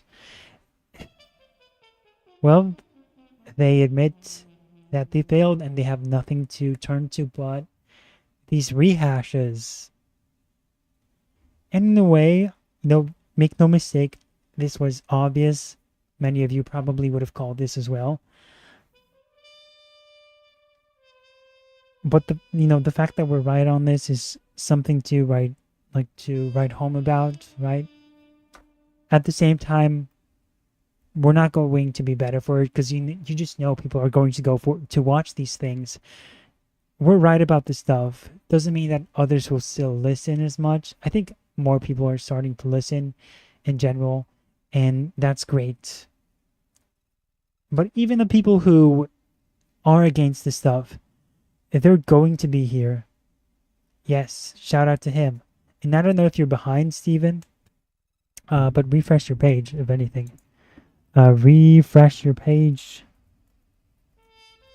You might be behind. Because I mentioned him like 5 minutes ago. Yeah, what was I saying? Or maybe you just decided to mention Joe Rogan just now. No, I'm up to speed. Oh, okay, you just decided to... Good. For a second, I just thought that maybe you just referenced it later. So yeah, we're right about this stuff, but even though the people who criticize this stuff, even they are willing to go watch something like Deadpool and Wolverine, right? They're willing to go see the film and even say it's good. Nerdrotic, mind yourself. I'm a huge fan of his channel, but he even said that Spider-Man No Way Home was actually a great film. Mauler and all these guys who criticize the Fallout TV series, all these other awful Disney Plus shows, even they have to sit there and say, yeah, Spider-Man No Way Home was a good movie. They make arguments that, that support that film, and I'm curious to hear what they're going to say about everything else with Deadpool and Wolverine. And I think they'll be positive about it, like a lot of people have been. Because everyone's just trying to read the room and trying to save face. Oh, this movie made a lot of money, therefore I have to now pretend as though it's good. But everything else that's awful, it's kind of losing money. So even with like Guardians of the Galaxy, and really bad film, it's really bad. Hippie nonsense, every villain or like scoundrel is now just this overtly emotional hippie who has no father or mother, motherless, fatherless, parentless. That's the movie. And yet everyone was trying to kind of like pretend that it's acceptable just because it turned out that it made money. And no one is actually willing to fully realize what it is that we're about, or we should be about. What else? What else are we hearing from this? Avengers. It's crazy. Avengers Doomsday. Russos are back. And so is RDJ. Insane. Let's see what else. So we have... And then we have Avengers Secret Wars that is coming out a year later, May 2027. The Russos will return, and it will appear only in the theaters. Wow. You know what? I'm going to comment underneath this post.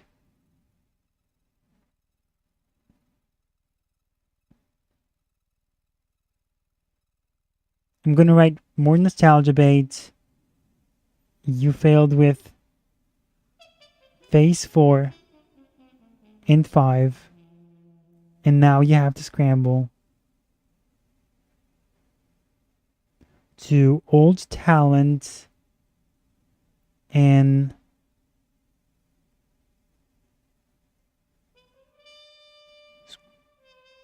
what did I write? You failed with You know what? Let's not write nostalgia, but more nostalgia plays. There we go. Let's be more, you know, it's a normie audience that's rating this. Let's try to be more delicate with that phrase.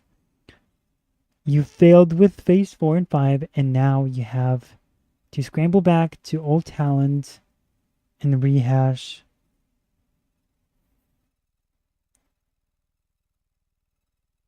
iconic heroes.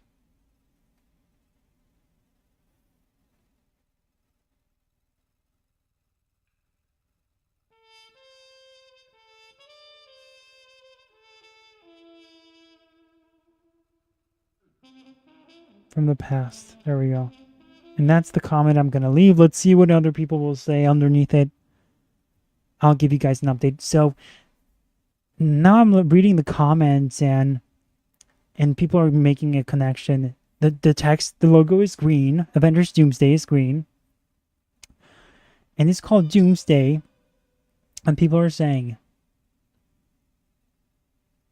they are casting who as Doom? So they're saying that Doctor Doom is going to be a villain in this. Wait, what? Oh my gosh. You guys.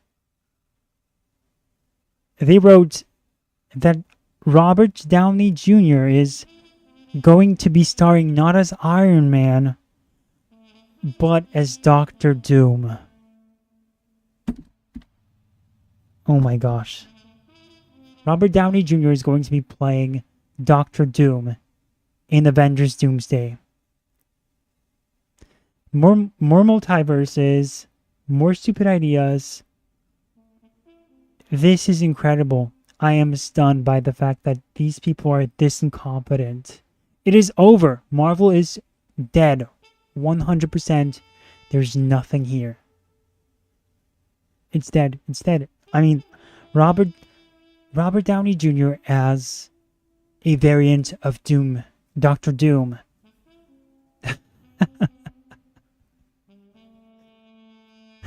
Again, we were talking about this just at the beginning.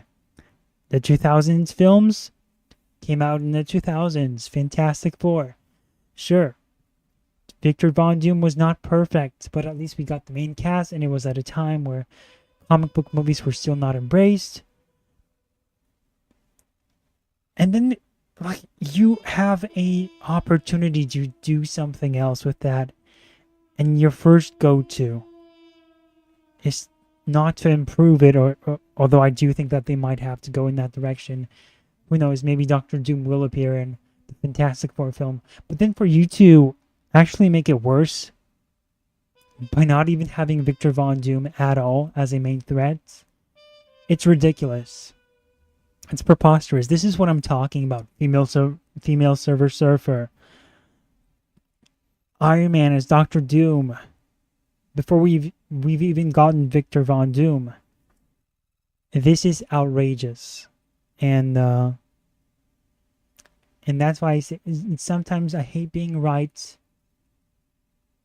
And it always finds a way to escalate. I hate being right, but it is basically what's happened here. Whew. I mean, this is just incredible to me. So, let's see. Fantastic Four. First Steps begins production on Tuesday. So that means they don't have anything to show just yet. Alright. I'll definitely talk about this tomorrow. So Far Cry Lego sent me an image of Avengers Secret Wars and oh my gosh. The reveal of Robert Downey Jr. as Doctor Doom. That's just insane. Oh my. Alright, so that's that. I'm going to check if there's any clips of this announcement during the actual Comic-Con panel. Maybe we can watch it now. I'm going to try to pull that up while we watch the rest of these reactions. Hold on.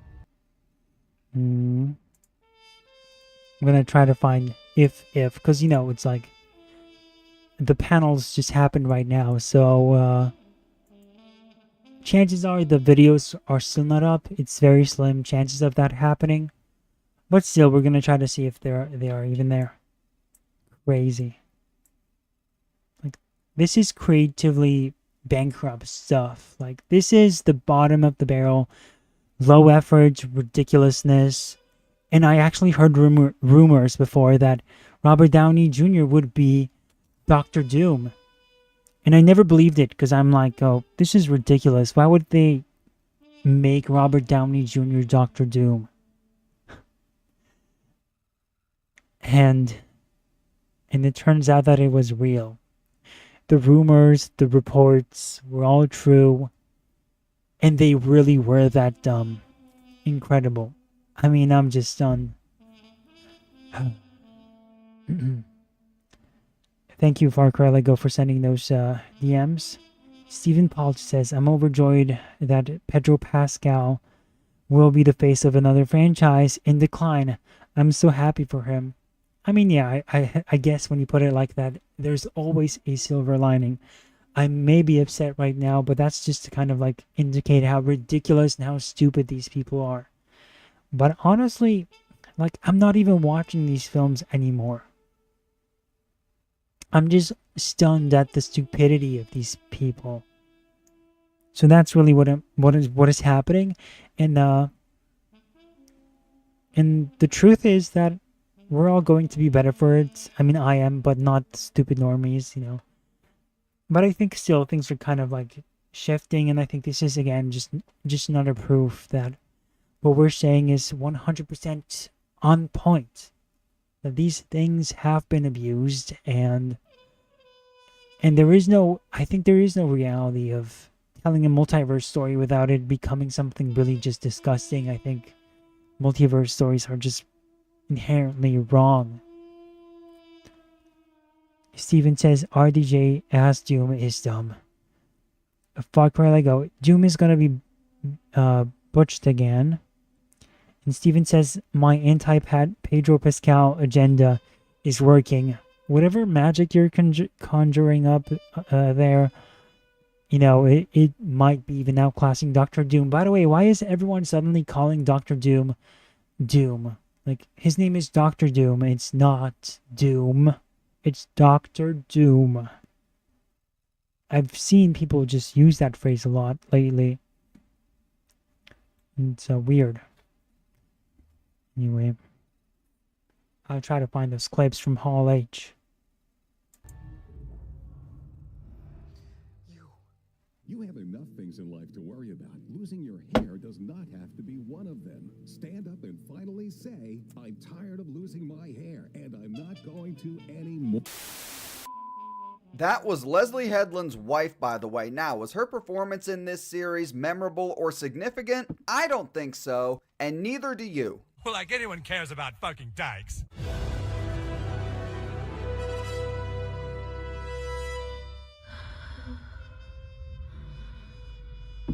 Oh, it's the mask. Yeah. I thought it But it was still something sounds- else. Damn whore. You thought they were doing each other, didn't you? Oh my gosh! Oh my god. Oh my god. Oh my god. So we go together and see who gets to her first. And maybe make out on the ship on the way.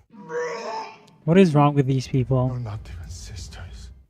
You're Oh! Oh! Pip! She's using Pip for bad, and I don't like it.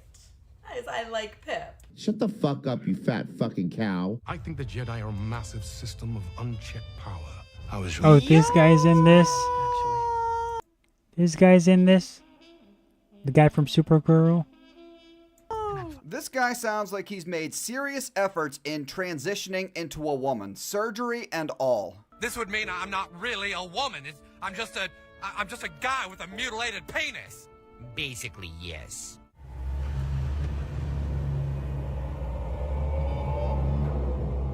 Disney just couldn't help themselves, could they? Hang on, this is gonna be bad. Is Is it Plagueis? It's Plagueis!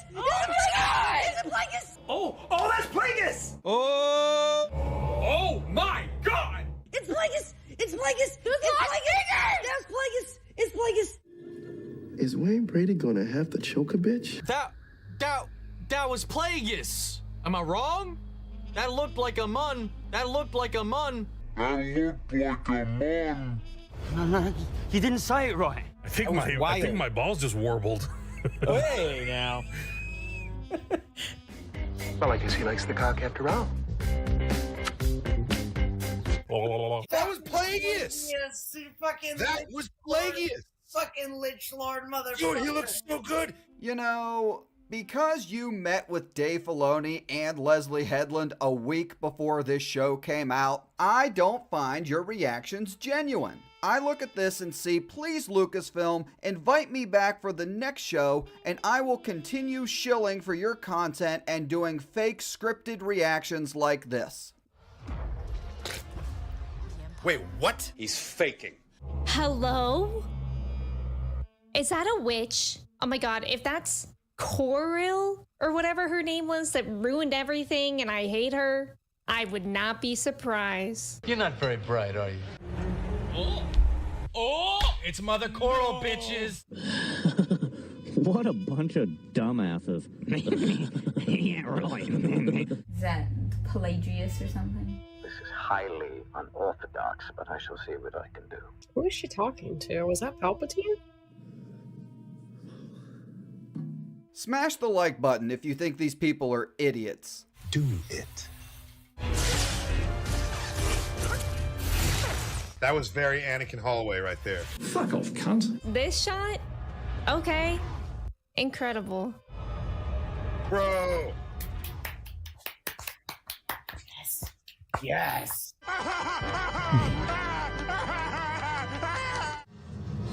Oh my goodness! Soul! Soul! Why the fuck is you so loud? The screaming lady always gets me. Ow! Oh! Oh, it can come back though. It could come back like a boomerang. Watch out! Watch out! Watch out! Shut the fuck up, bitch. Holy crap! What's about to happen? Nice. Sick. Damn. That was awesome.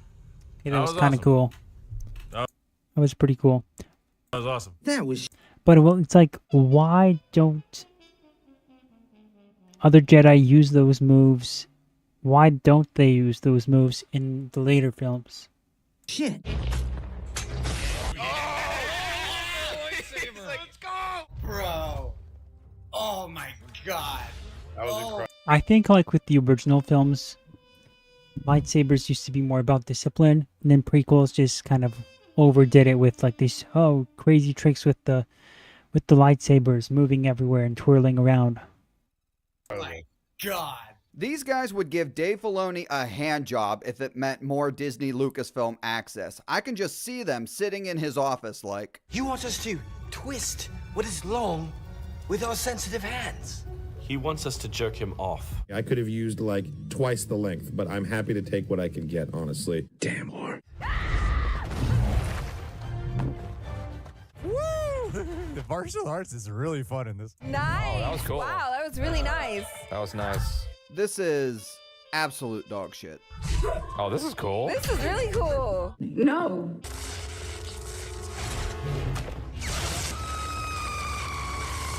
Interesting. Cool. No. Damn, Soul is a fucking boss. No! God damn it. No, she's going to the dark side right now. It's over. It's like Anakin. Get the fuck out of here! I can't believe I have to say this, but this is not like Anakin. Oh, it's bleeding.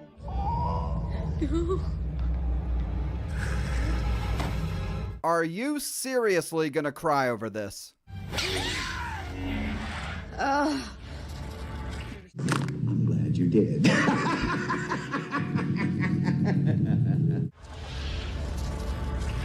Oh my god. I liked that scene. I bought that scene. Look at her. She's a regular old Darth Vader. Go fuck yourself. If I can find you, So can the Jedi. And so Osha agrees to train with the stranger. In exchange, he will let May live. He agrees, but only after he wipes the last 16 years of her memories, which reminds me of how Revan lost their That's the guy in drag. Slave Lay outfit. memories in Knights of the Old Republic. We need to talk.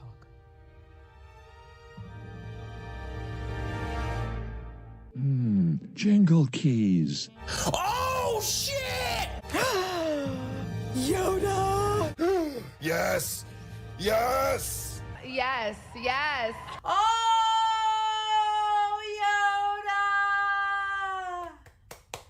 Yoda! Yes! Oh! This is the people we're talking about. These are the people who will praise Robert Downey Jr.'s return as Doctor Doom even. These are the people who are going to be obsessing over every single Marvel movie that's now coming out. Morons. The Shills clap like flipping toddlers. Yes, Steven, 100%.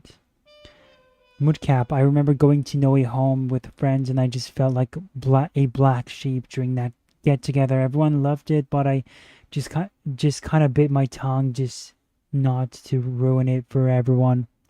Well, don't be a wimp. Like, what? Somebody else was like shilling over it and you're just supposed to kind of like sit there and not share your opinion, especially when you're with your friends. Like, that should be the place where you should be going off, especially. You're among your friends. You should be arguing with them about this stuff. That's what I did. I never liked No Way Home, says Parker Lego. And Moodcap says it's worse watching it in theaters where people cheer at everything. It was so annoying. On my screening, you just had people doing that, and then you had these annoying guys who felt it was appropriate to tell everyone that they were just so excited because they were screaming because they were having a bet. And it's like, I don't care that you have a bet with someone. Why do you think anyone cares? Do you think this is about you? This is what we came here for, just to hear you get excited here? It's like, what? It's like, oh, we had a bet with me and my friend. That's why we're excited. It's like, and no, this is, by the way, not me like confronting one person and this person explaining themselves to me. No, it's I think it happened during the Matt Murdock scene where everyone erupted, and especially those guys, and then they just randomly felt the need to say, oh yeah, we have a bet. And it's like, oh, okay, cool story, I don't care.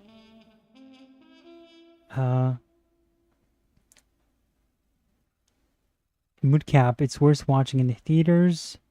Vodka Lego says, I remember watching it in the cinema and no one screamed or cheered at it. I think if you went to see it opening weekend or like opening day, you would definitely have those people there. I'm not sure about like Saturday, Sunday, or definitely you're not going to have that in the second weekend at all. But when I went to see Avengers Endgame, I think it was Wednesday night, people did go crazy. But when I went to see it on the Friday, which was technically an opening, people were not as... There was no cheering, interestingly enough. So it was a very different experience, and it's odd because even opening weekend, opening Friday, no one was excited for it in my screening the way they were on Wednesday.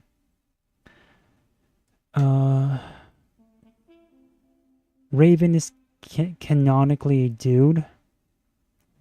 Oh, sorry, Revan or Revan. Steven, society is suffering from brain rot. What the heck? Yeah, and even the people who normally would say they would criticize the Acolytes. They would criticize Disney's Star Wars and most of the MCU projects will eventually find themselves kind of like tiptoeing around these movies because they notice that others like them, so now they have to kind of like pull back on their criticisms, even though they're honestly very valid. Woodcap, and I'm glad I wasn't like that when Across the Spider-Verse came out. There was no way that was going to be me when that came out. And that's it. Fucking go! That's the Acolyte Season 1. Fucking yes! Fucking yes! Yes! Oh! Oh! Oh, yes! Yes! Thanks for watching, everyone, and thank you for watching this series. More Acolyte content on the way, so make sure you please like and subscribe. Okay, I think I did find some clip. It's not the best quality clip of Robert Downey Jr. at Panel H. Is that it? H? Yeah. Just let me get it.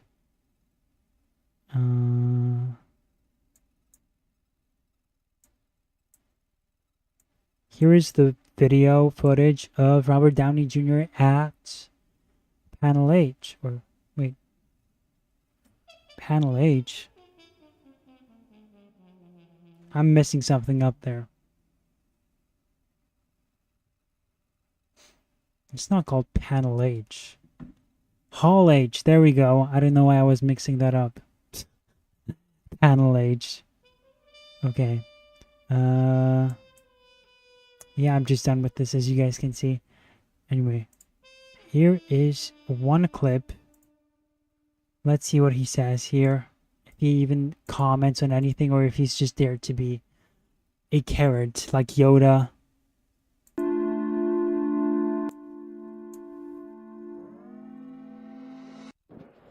To play that character. Okay, ladies and gentlemen, as proof of the unimaginable possibilities in the Marvel multi-universe, Multi-universe. we give you the one person who could play Victor Von Doom. Oh my gosh, he's playing Victor Von Doom. This is ridiculous.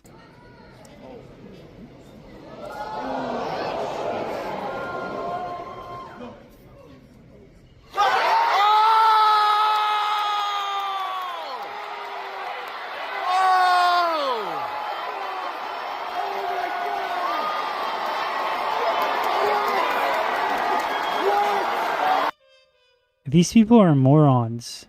Genuinely brain dead morons. New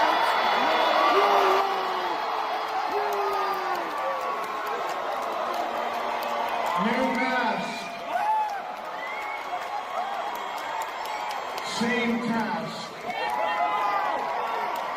What did I tell you? I like playing complicated characters.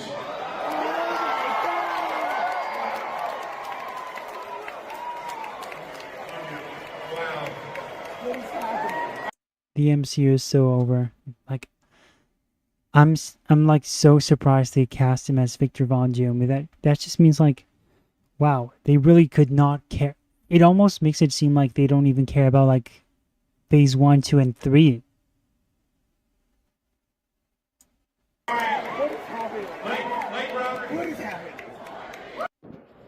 To play that character.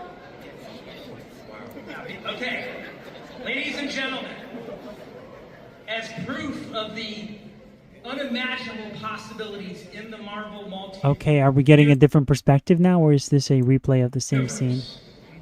We give you the one person who could play Victor Von Doom.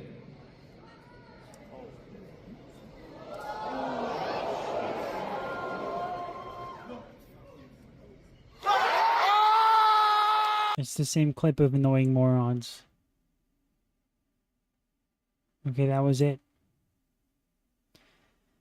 You guys saw it right here. He's playing Victor Von Doom. 2026 May. Avengers Doomsday. Incredible. Wow. That's crazy. I can't believe it. They would stoop so low. And anyway, let's just finish off the Acolyte. But episode I don't 5. think there's anything else we need to talk about today. Just finish off the Acolyte. Finish it off. I know you had the Mortal Kombat stuff. Here's the thing. If there will be any more interesting, like, very exciting announcements and trailers that just drop tomorrow, we could do a stream tomorrow as well. Sunday stream. We could do that to make up for the fact that we were just gone for a while. But only if there's more announcements that are revealed much later after this stream, right? Only then. Only then. If not, then we can wait. So, in that case, let us finish off. And yes, I am going to be killing off this guy, as you guys asked me to.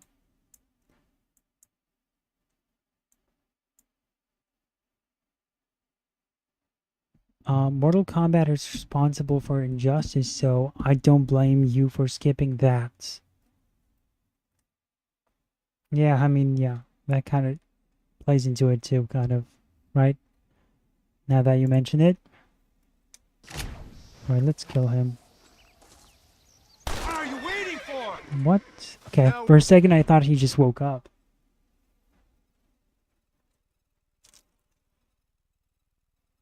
We're even, Captain. See! Viva Abraham Reyes! It is done. Come on. Now we find your friend. What are you doing? I am taking what is mine. Get back on your horse. We don't have time for this. I am glad it was you, compadre. Come on. You can't Are we gonna celebrate his death now? There's some things you gotta finish yourself. Get back on your horse. We don't have time for Alright. this. That man is responsible for hundreds of innocent deaths, maybe thousands. He will burn in hell. Go. Dang. Jeez. Armies without leaders? Why are you stopping? Can you calm down? We must move on Allende now before it is too late. First, you need to help me find Javier Escuela. Okay. And episode 8. Where Oh, sorry, some of that the was loud. Sorry. There is no time to greatest stop. things Why I've are you ever looking for Javier seen in Escuela? my life. We was friends once, long time ago. Not because I'm a... Episode 5 and episode 8 were some of the greatest things I have ever seen in my life. Oh. Ooh. Not because I'm a shill. Not because I'm a... You're a shill. You're a shill. Because I'm a shill? I genuinely fucking love this. This episode and episode 5 are two of the greatest things I've ever seen in Star Wars. You have not watched. I'm telling you, fake geek girl.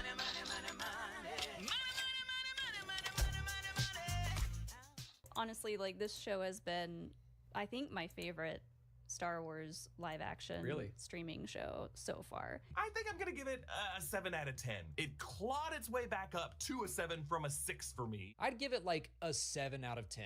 I love the show. No one's paying me to say that. Well, I'm gonna have to call bullshit on that.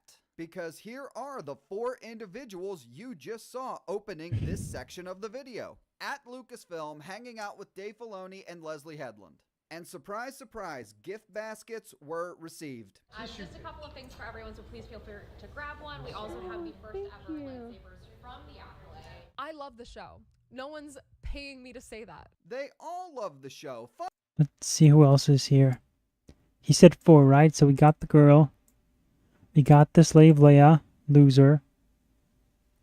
We got the cuck with the OF. Is that her and him? I think, yeah, that's them. And then there's this one guy. I forget where he's from. Is he from those Soy Boys Amigos? Possibly. Funny how that works, isn't it? Coincidence? I think not. We do not are in no way paid or sponsored or in the ties with Disney whatsoever. Honest. Not yet, perhaps, but clearly you want Oh, so it to wasn't be, them? And that's why you give brain-dead, insane takes like this in the hopes that Disney notices you and rewards you for it. Probably my favorite Disney Plus Star Wars project. that has come out. Holy frick. VFX are great, acting's great, story's intriguing. But like they're like, oh, you're a shill, you're a shill, I'm not. I'm genuinely still in that place of hopefulness for what I see. Yeah, not a shill, just hopeful, even after all the dog shit we've gotten over the years. Dude, if Disney paid for this opinion, I don't know. Like, people that say that shit, like, they don't watch the video. I do watch your entire videos. That's how I get the gems that I get. What do you have to do to not be labeled a shill? If You have to be honest and have integrity, which you will never have. It's quite simple, really. Don't use your platform to praise and defend objectively bad content with the hopes of Disney noticing you and rewarding you for it. Do you have to upload like a video a day ranting and raving about what you don't like? Do you have to use buzzwords like woke? Shit like that? No, just be honest. To not be authentic. A quote unquote shill? Well, my advice to you, Greedo, would simply be basically just don't. Oh no, it's him. Exactly what you're doing right now. This guy, he made one video about how the stormtroopers are just as bad as Luke Skywalker. Because Jedi kill too. Now. I mean, fuck. I have a career. I have a family. It's nice being normal. Wow, so criticizing the Acolyte for being woke makes you an abnormal human being, according to Hello Greedo. What a stupid Oh, dang. Which leads us perfectly. We shot his spine. We pulled a Barbara Gordon on this guy. The Killing Joke, baby. Into defense number 2.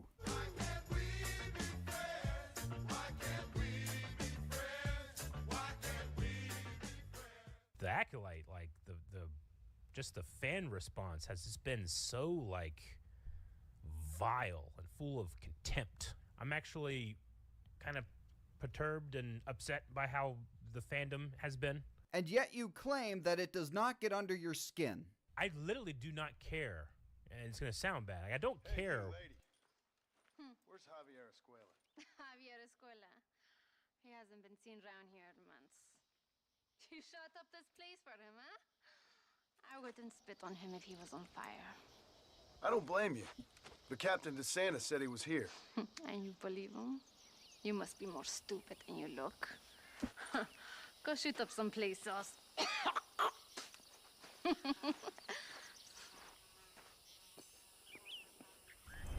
Crazy. How you feel. I only care about how I feel. Sure. And then, 10 minutes later, in this very same video, admits to being, quote, super upset at some of the negative comments in their comment section. Like, I was super upset reading some of the comments and stuff last night on our videos. It's like, when you have to come in and to validate your opinion, you need to vilify mine, which is just, I'm trying not to cuss too much because I get upset with this. So you do care, and it does bother you. And what you said earlier was bullshit. She I dead? don't care how you feel. I only care about how I feel. Liar. People like chiming in to say how much they hate something. She's dead. Kind of shocking how much it's been for the Acolyte. And I mean, not really if you think about it logically. You know, a lot of it is because it's a show that was created by a gay woman, and most of the lead people in the show are people of color. You know, Molly, the Leslie Headland is a victim defense is not really working with a majority of people for obvious reasons. And fun little side note, this is actually the wife of the Star Wars crossdresser, by the way. Oh, God! What is wrong with this family? People are just coming out of the woodwork to say... So there's more to this insane backstory. Crazy. The lore thickens. Oh, I hate it because the writing's bad. No, you hate it because there's a lesbian. Yeah, that too. I mean, like more people that perhaps think but that's like only have not been 5% of why we hate it. to say so previously are all of a sudden coming out of the woodwork going, Look at me, I hate gay people. Obviously, these women are nuts. No one has said that, and they have no proof of anyone saying that. But if you dare criticize Leslie Headland or her writing ability... Oh, I hate it because the writing's bad. No, you hate it because there's a lesbian. Stupid woman. And I like that this show has attracted like a you know, one of those bug zappers. A lot of those real pieces of shit who have been in the discourse far too long. Not surprising at all that the soy boys have an entry in this section. If somebody who doesn't like the show can criticize it without saying the word woke, then I may be able to listen to them. Yeah, and the word woke triggers the hell out of these guys. But if you throw in that word, poof, be gone, bitch. Be gone, bitch. Soy number 2 here in the middle even went as far as to say that he wants to punch a 60-year-old man in the mouth for using the phrase, go woke, go broke. Now, I don't know about all of you, but I'm pretty confident your average typical 60-year-old man would whoop Soy number 2's ass if he tried something like that. Smash that thumbs up button if you agree. And please subscribe to the channel as well, especially if you enjoy clowning Disney Star Wars shills. Do it. Wait, I thought I already have all of them. Yes, I did. 10 red sage. That's nonsense.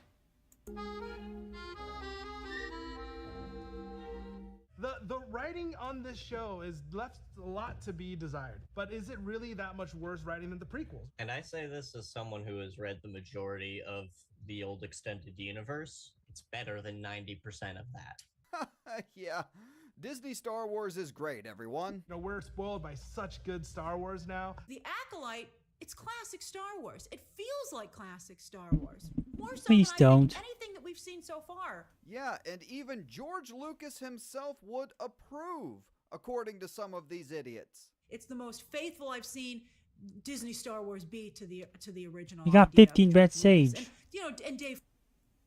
What else do you need?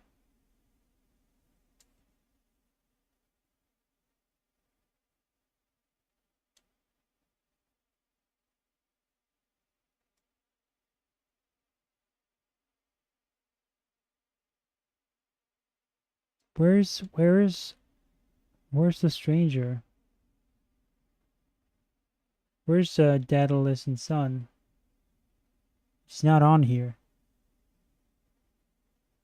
But look. So we have 15 red sage, so that's good. 5. Oh, we don't have Beaver first just yet, okay. Filoni. Come and listen to the idiot! Hey, everybody! The idiot's on! The Acolyte feels the most prequel-y.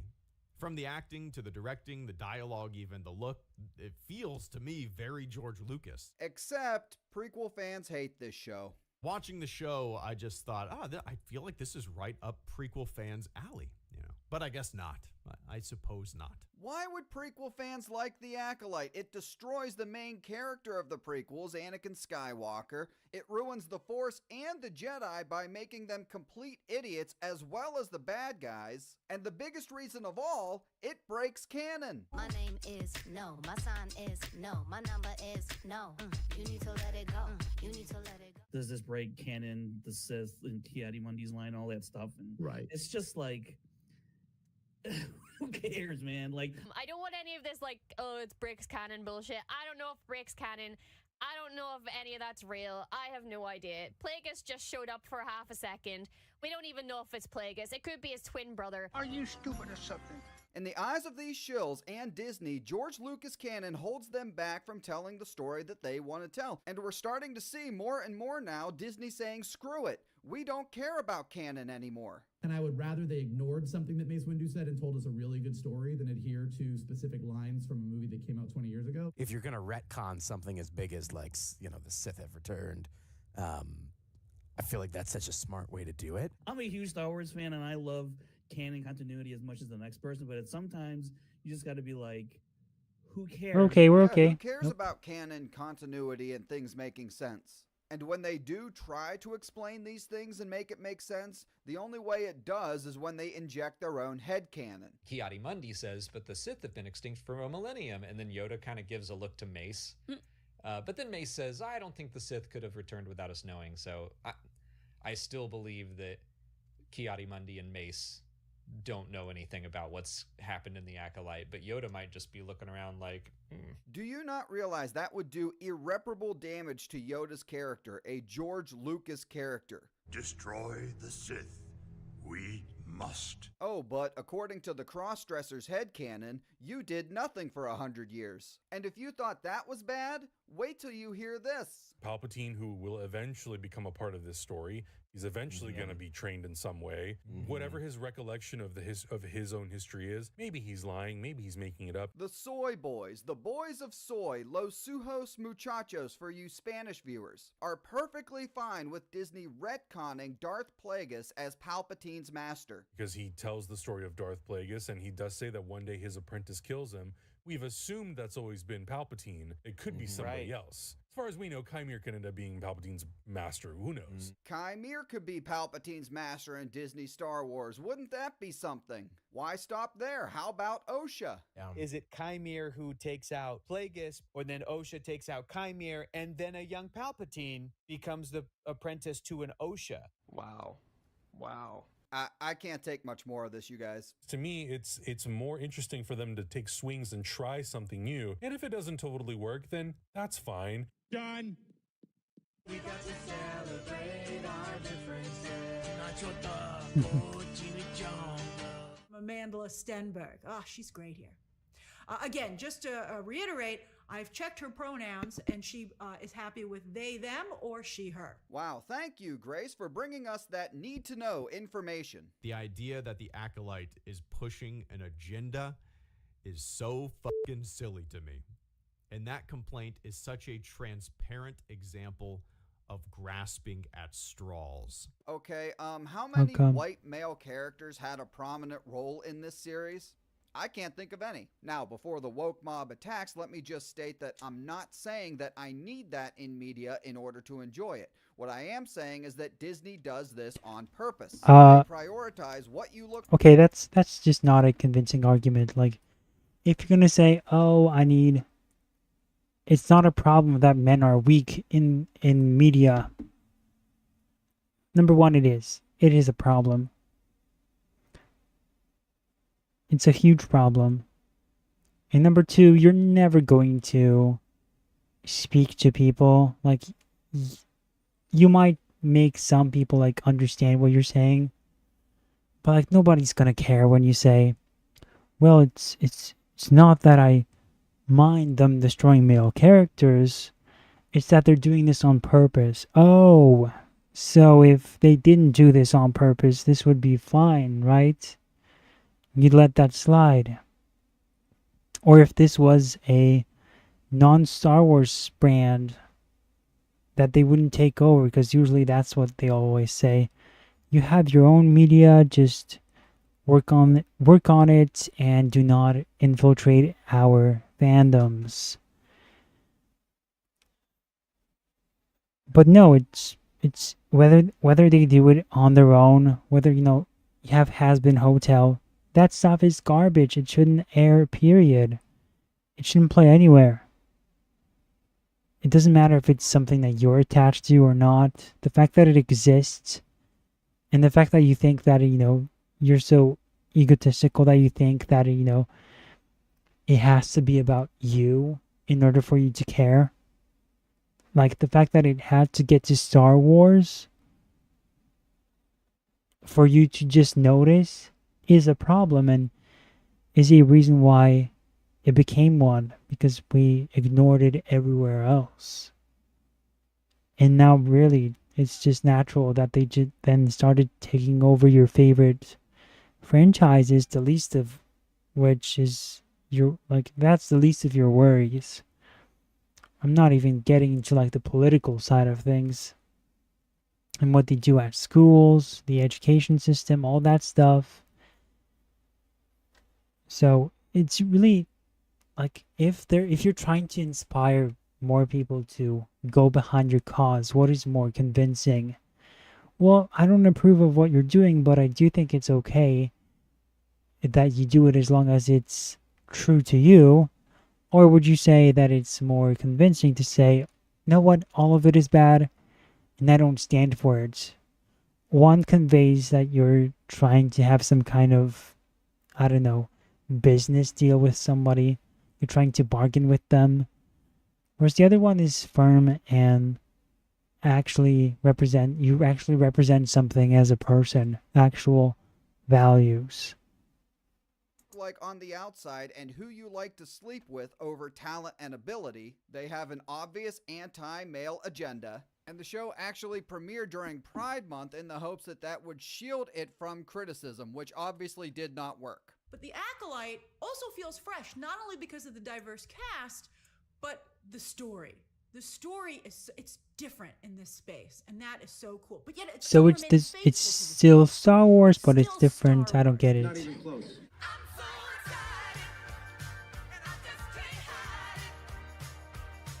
Chimera and Osha, baby. I'm so happy. This is Star Wars at its best. I saw some people complaining online because there's a thing in the trailer about someone having like a lightsaber that's a whip. First off, I don't care if that doesn't Oh no, make sense. movie Nothing about Bob. lightsabers makes sense. But also, that sounds fucking cool. Oh, okay. I personally don't go into art looking for problems. You're meant to just kind of have fun, not get super angry and then, go whine about it on the internet. Who said that's what you're supposed to do as well? Nobody ever says that you're supposed to be angry, but then at the same time, nobody says that you have to be happy too. And force yourself to always have fun, whatever that means. And then what Movie Bob said, oh, lightsabers don't make sense. Yes, but they were established, and for you to kind of escalate the rules without explanation, that's a problem. Again, lore, canon, consistency, important. Just a quick reminder for those of you who may have forgotten. I don't care how you feel. I only care about how I feel. That was somebody getting shit on their face. So if the show let you down or wasn't for you, I don't blame you, but let's just be careful blaming every issue you have with Star Wars on this show, because it was at least fine and at best really good. At the very least, it was fine, and at best, it was very good. Eric Voss of the New Rockstars said that. Gotta make sure you get invited back next year, huh, Eric? Maybe in 20 years, like the prequels, we'll love this. The kids who grew up with this will love it. I don't know. Yeah. Nobody watched this. That is the wet dream of these Disney Star Wars shows, that one day Disney Star Wars will become accepted by a majority of fans. And as for these Acolyte Shills, their wet dream is season 2. I need more. I need more. I don't care. I need more. I am desperate. I will take this over anything. I need this season 2 of this more than I need anything else. We need Did you guys see that? I think hopefully I'm gonna popular go back to demand that. will, Hold on. It's a blink and you miss For it these kind of Acolyte moment. Shills, their wet dream is season 2. I need more. I need more. I don't care. I need more. I am desperate. Bum, bum, bum. What does it say here, guys? Help me out here.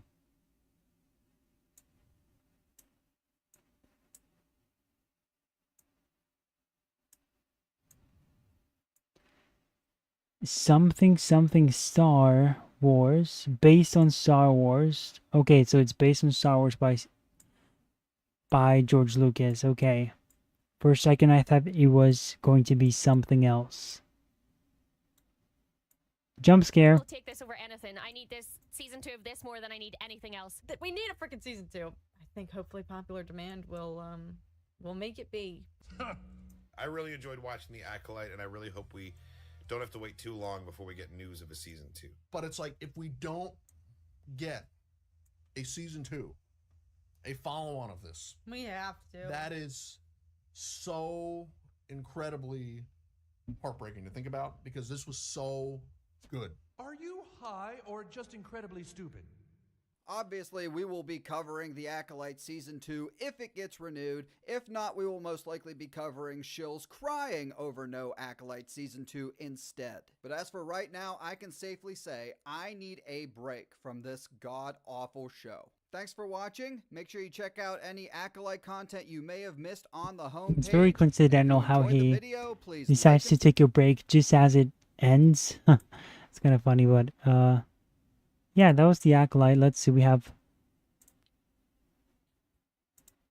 In a recent set, one last thing. It's like the one last thing. It's a shorter clip, but I think it's probably the most important one of all. I left it till the end. So let's watch it, because I think it's really going to be very important about the Force and how it has been misrepresented. So yeah, I think this is definitely going to be the most important part of this video. Let's see what you guys are saying. Okay, look, Carly King, and no one's paying me to say that. Carly is a TikToker with a martial arts background known for lightsaber tricks. She sold out.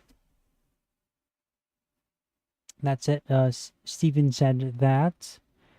Disappointing from her, mainly disappointed because now an actual good-looking person instead of person who look like soys and trolls shilling for the show.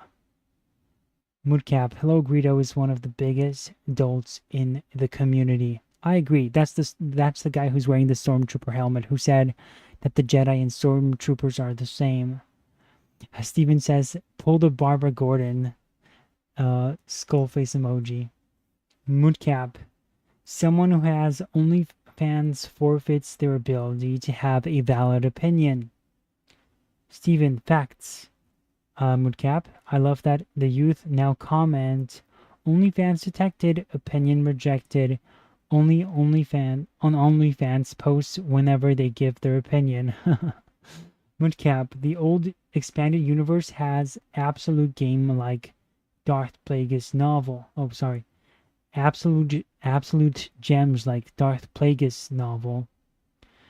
The Thrawn trilogy, the Republic Commando series, and the Republic comics, the Dark Times comics, Real Tales of the Jedi, KOTOR, and more. Steven says, ain't no kids watching Disney Star Wars. It's been a decade since the sequel trilogy and it's still just as hated. True, nobody cares about it. So yeah, let's get to the final clip of this video. And I do think it's going to be the most important one. Let's see what he says here. Which led a lot of conclusions. But on the 25th anniversary of the recent interview, George Lucas said that people today don't understand the Force, which led a lot of people to jump to conclusions. But on the 25th anniversary of The Phantom Menace this year, he had a long conversation with Ahmed Best. And in that conversation, George described what he... Ahmed Best. Did he play Darth Maul? Who is this person? It sounds familiar, the name. Help me out here, guys. And this last weekend at Rebel Scum Con, Ahmed explained. But George was just like, you know, now everybody gets this Force thing wrong. Everyone thinks that the balance is from him, and not from me. Everybody thinks that the balance is the light side and the dark side. That's not the case. So he says the balance is not the dark side and the light side. Fascinating. What else are you gonna say? The light side is balanced. The dark side is out of balance. The dark side is easy. It's accessible. It's corruption. It's the easy way out.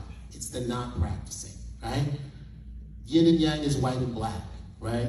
Hot and cold.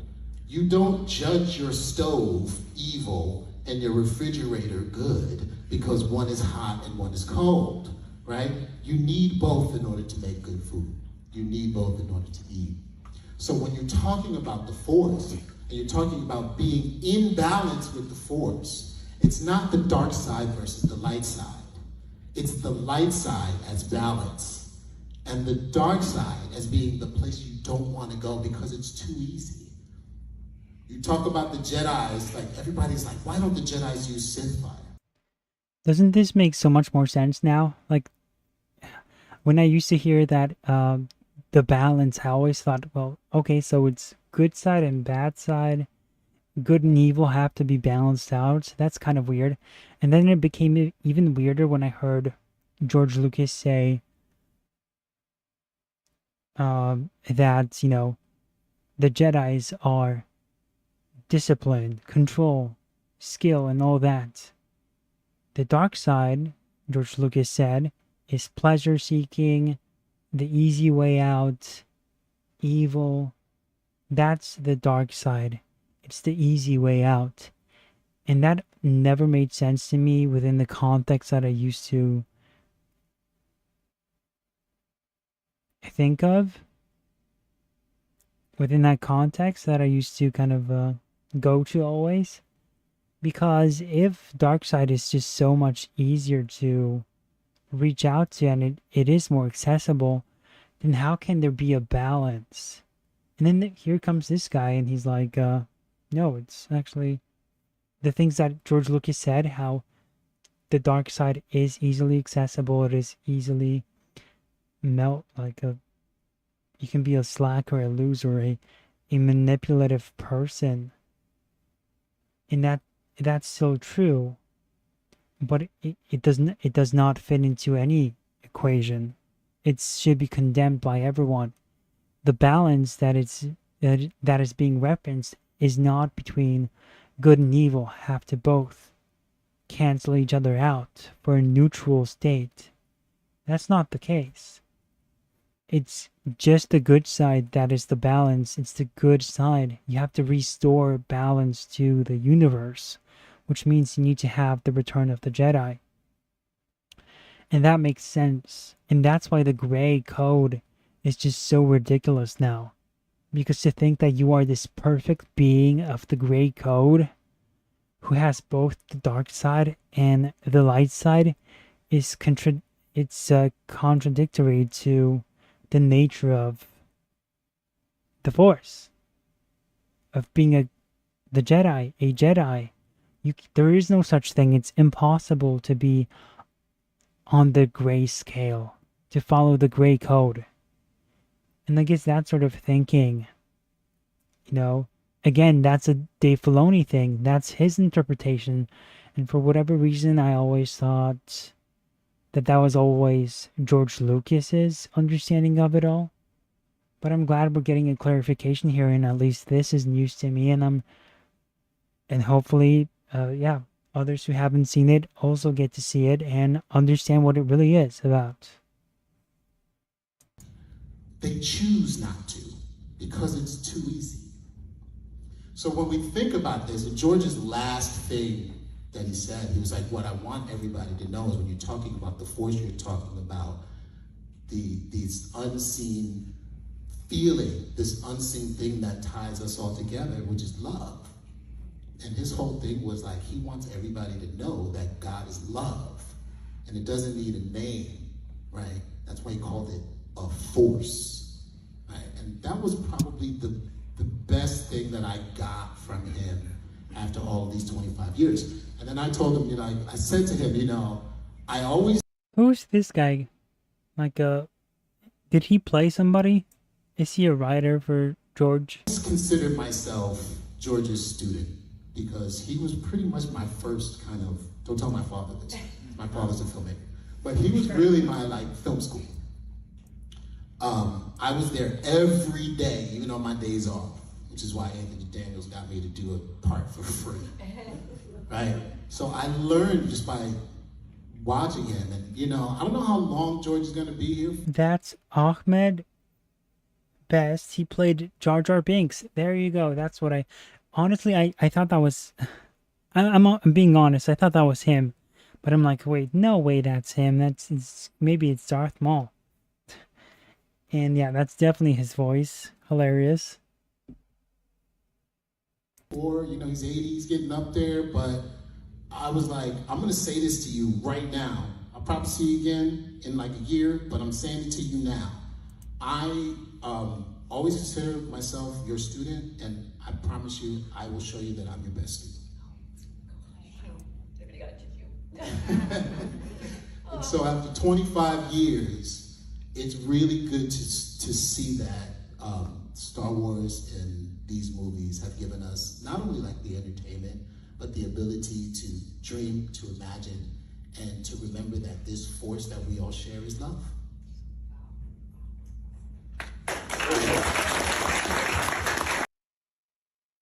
There you go. I think that's the end of it. I'm looking at Instagram to see if wasn't that insightful. It was to me, and I guess Steven already knew this, so I'm kind of slacking off here. But Steven says George saying that no dark side equals balance shows that he isn't amoral, but a relativist. Yeah, that's reassuring to me. That's it changed my kind of like perception of George Lucas in a better way. So that's cool. And it suddenly everything like aligns. There's no contradiction suddenly in what Lucas was saying. And yeah, so this is a huge thing, by the way. It's just it's big. It's the key to understanding Star Wars. If you don't understand this, I think you shouldn't be writing Star Wars at all. And honestly, this is how it works in real life too when it comes to faith. It's never about good and evil. Like, what is good and evil, right? God is good. And then evil is kind of like, people think it's maybe the counterbalance, or it's the opposite of good. Evil is like, it's a, like, people think that, okay, good is God. Therefore, but then what is evil? And then evil is really the absence of God. It's not something that exists. There is no opposite force. I think, people think, oh, there are demons and there are good, and then there are angels and there's God. So those two things are two opposite forces fighting against each other. And it's two sides that are coming at each other.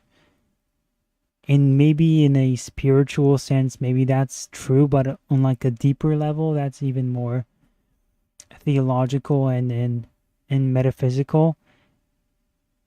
There's only good.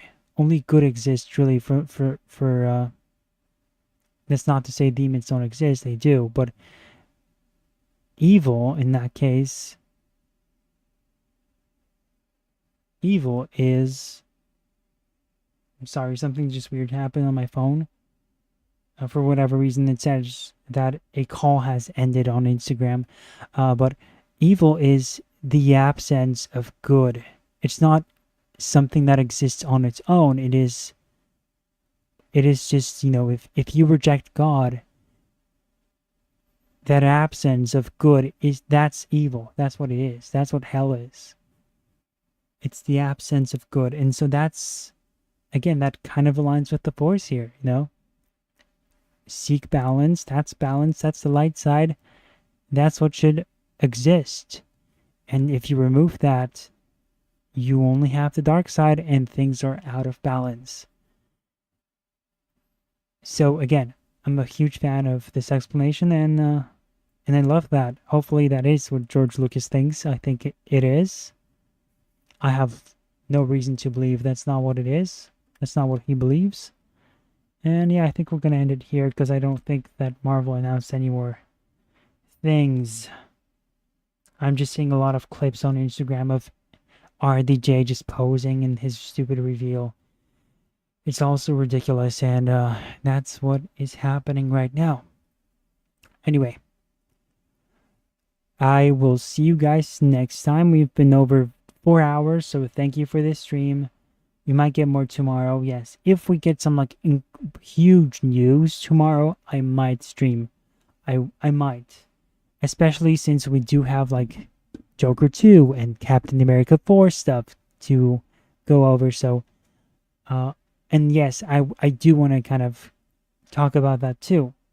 So yes, later homies. Right back at you, Steven.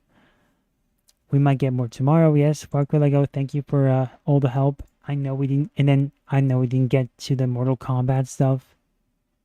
But I'm just, after 4 hours, you could say I am somewhat exhausted. And yeah, but you know what?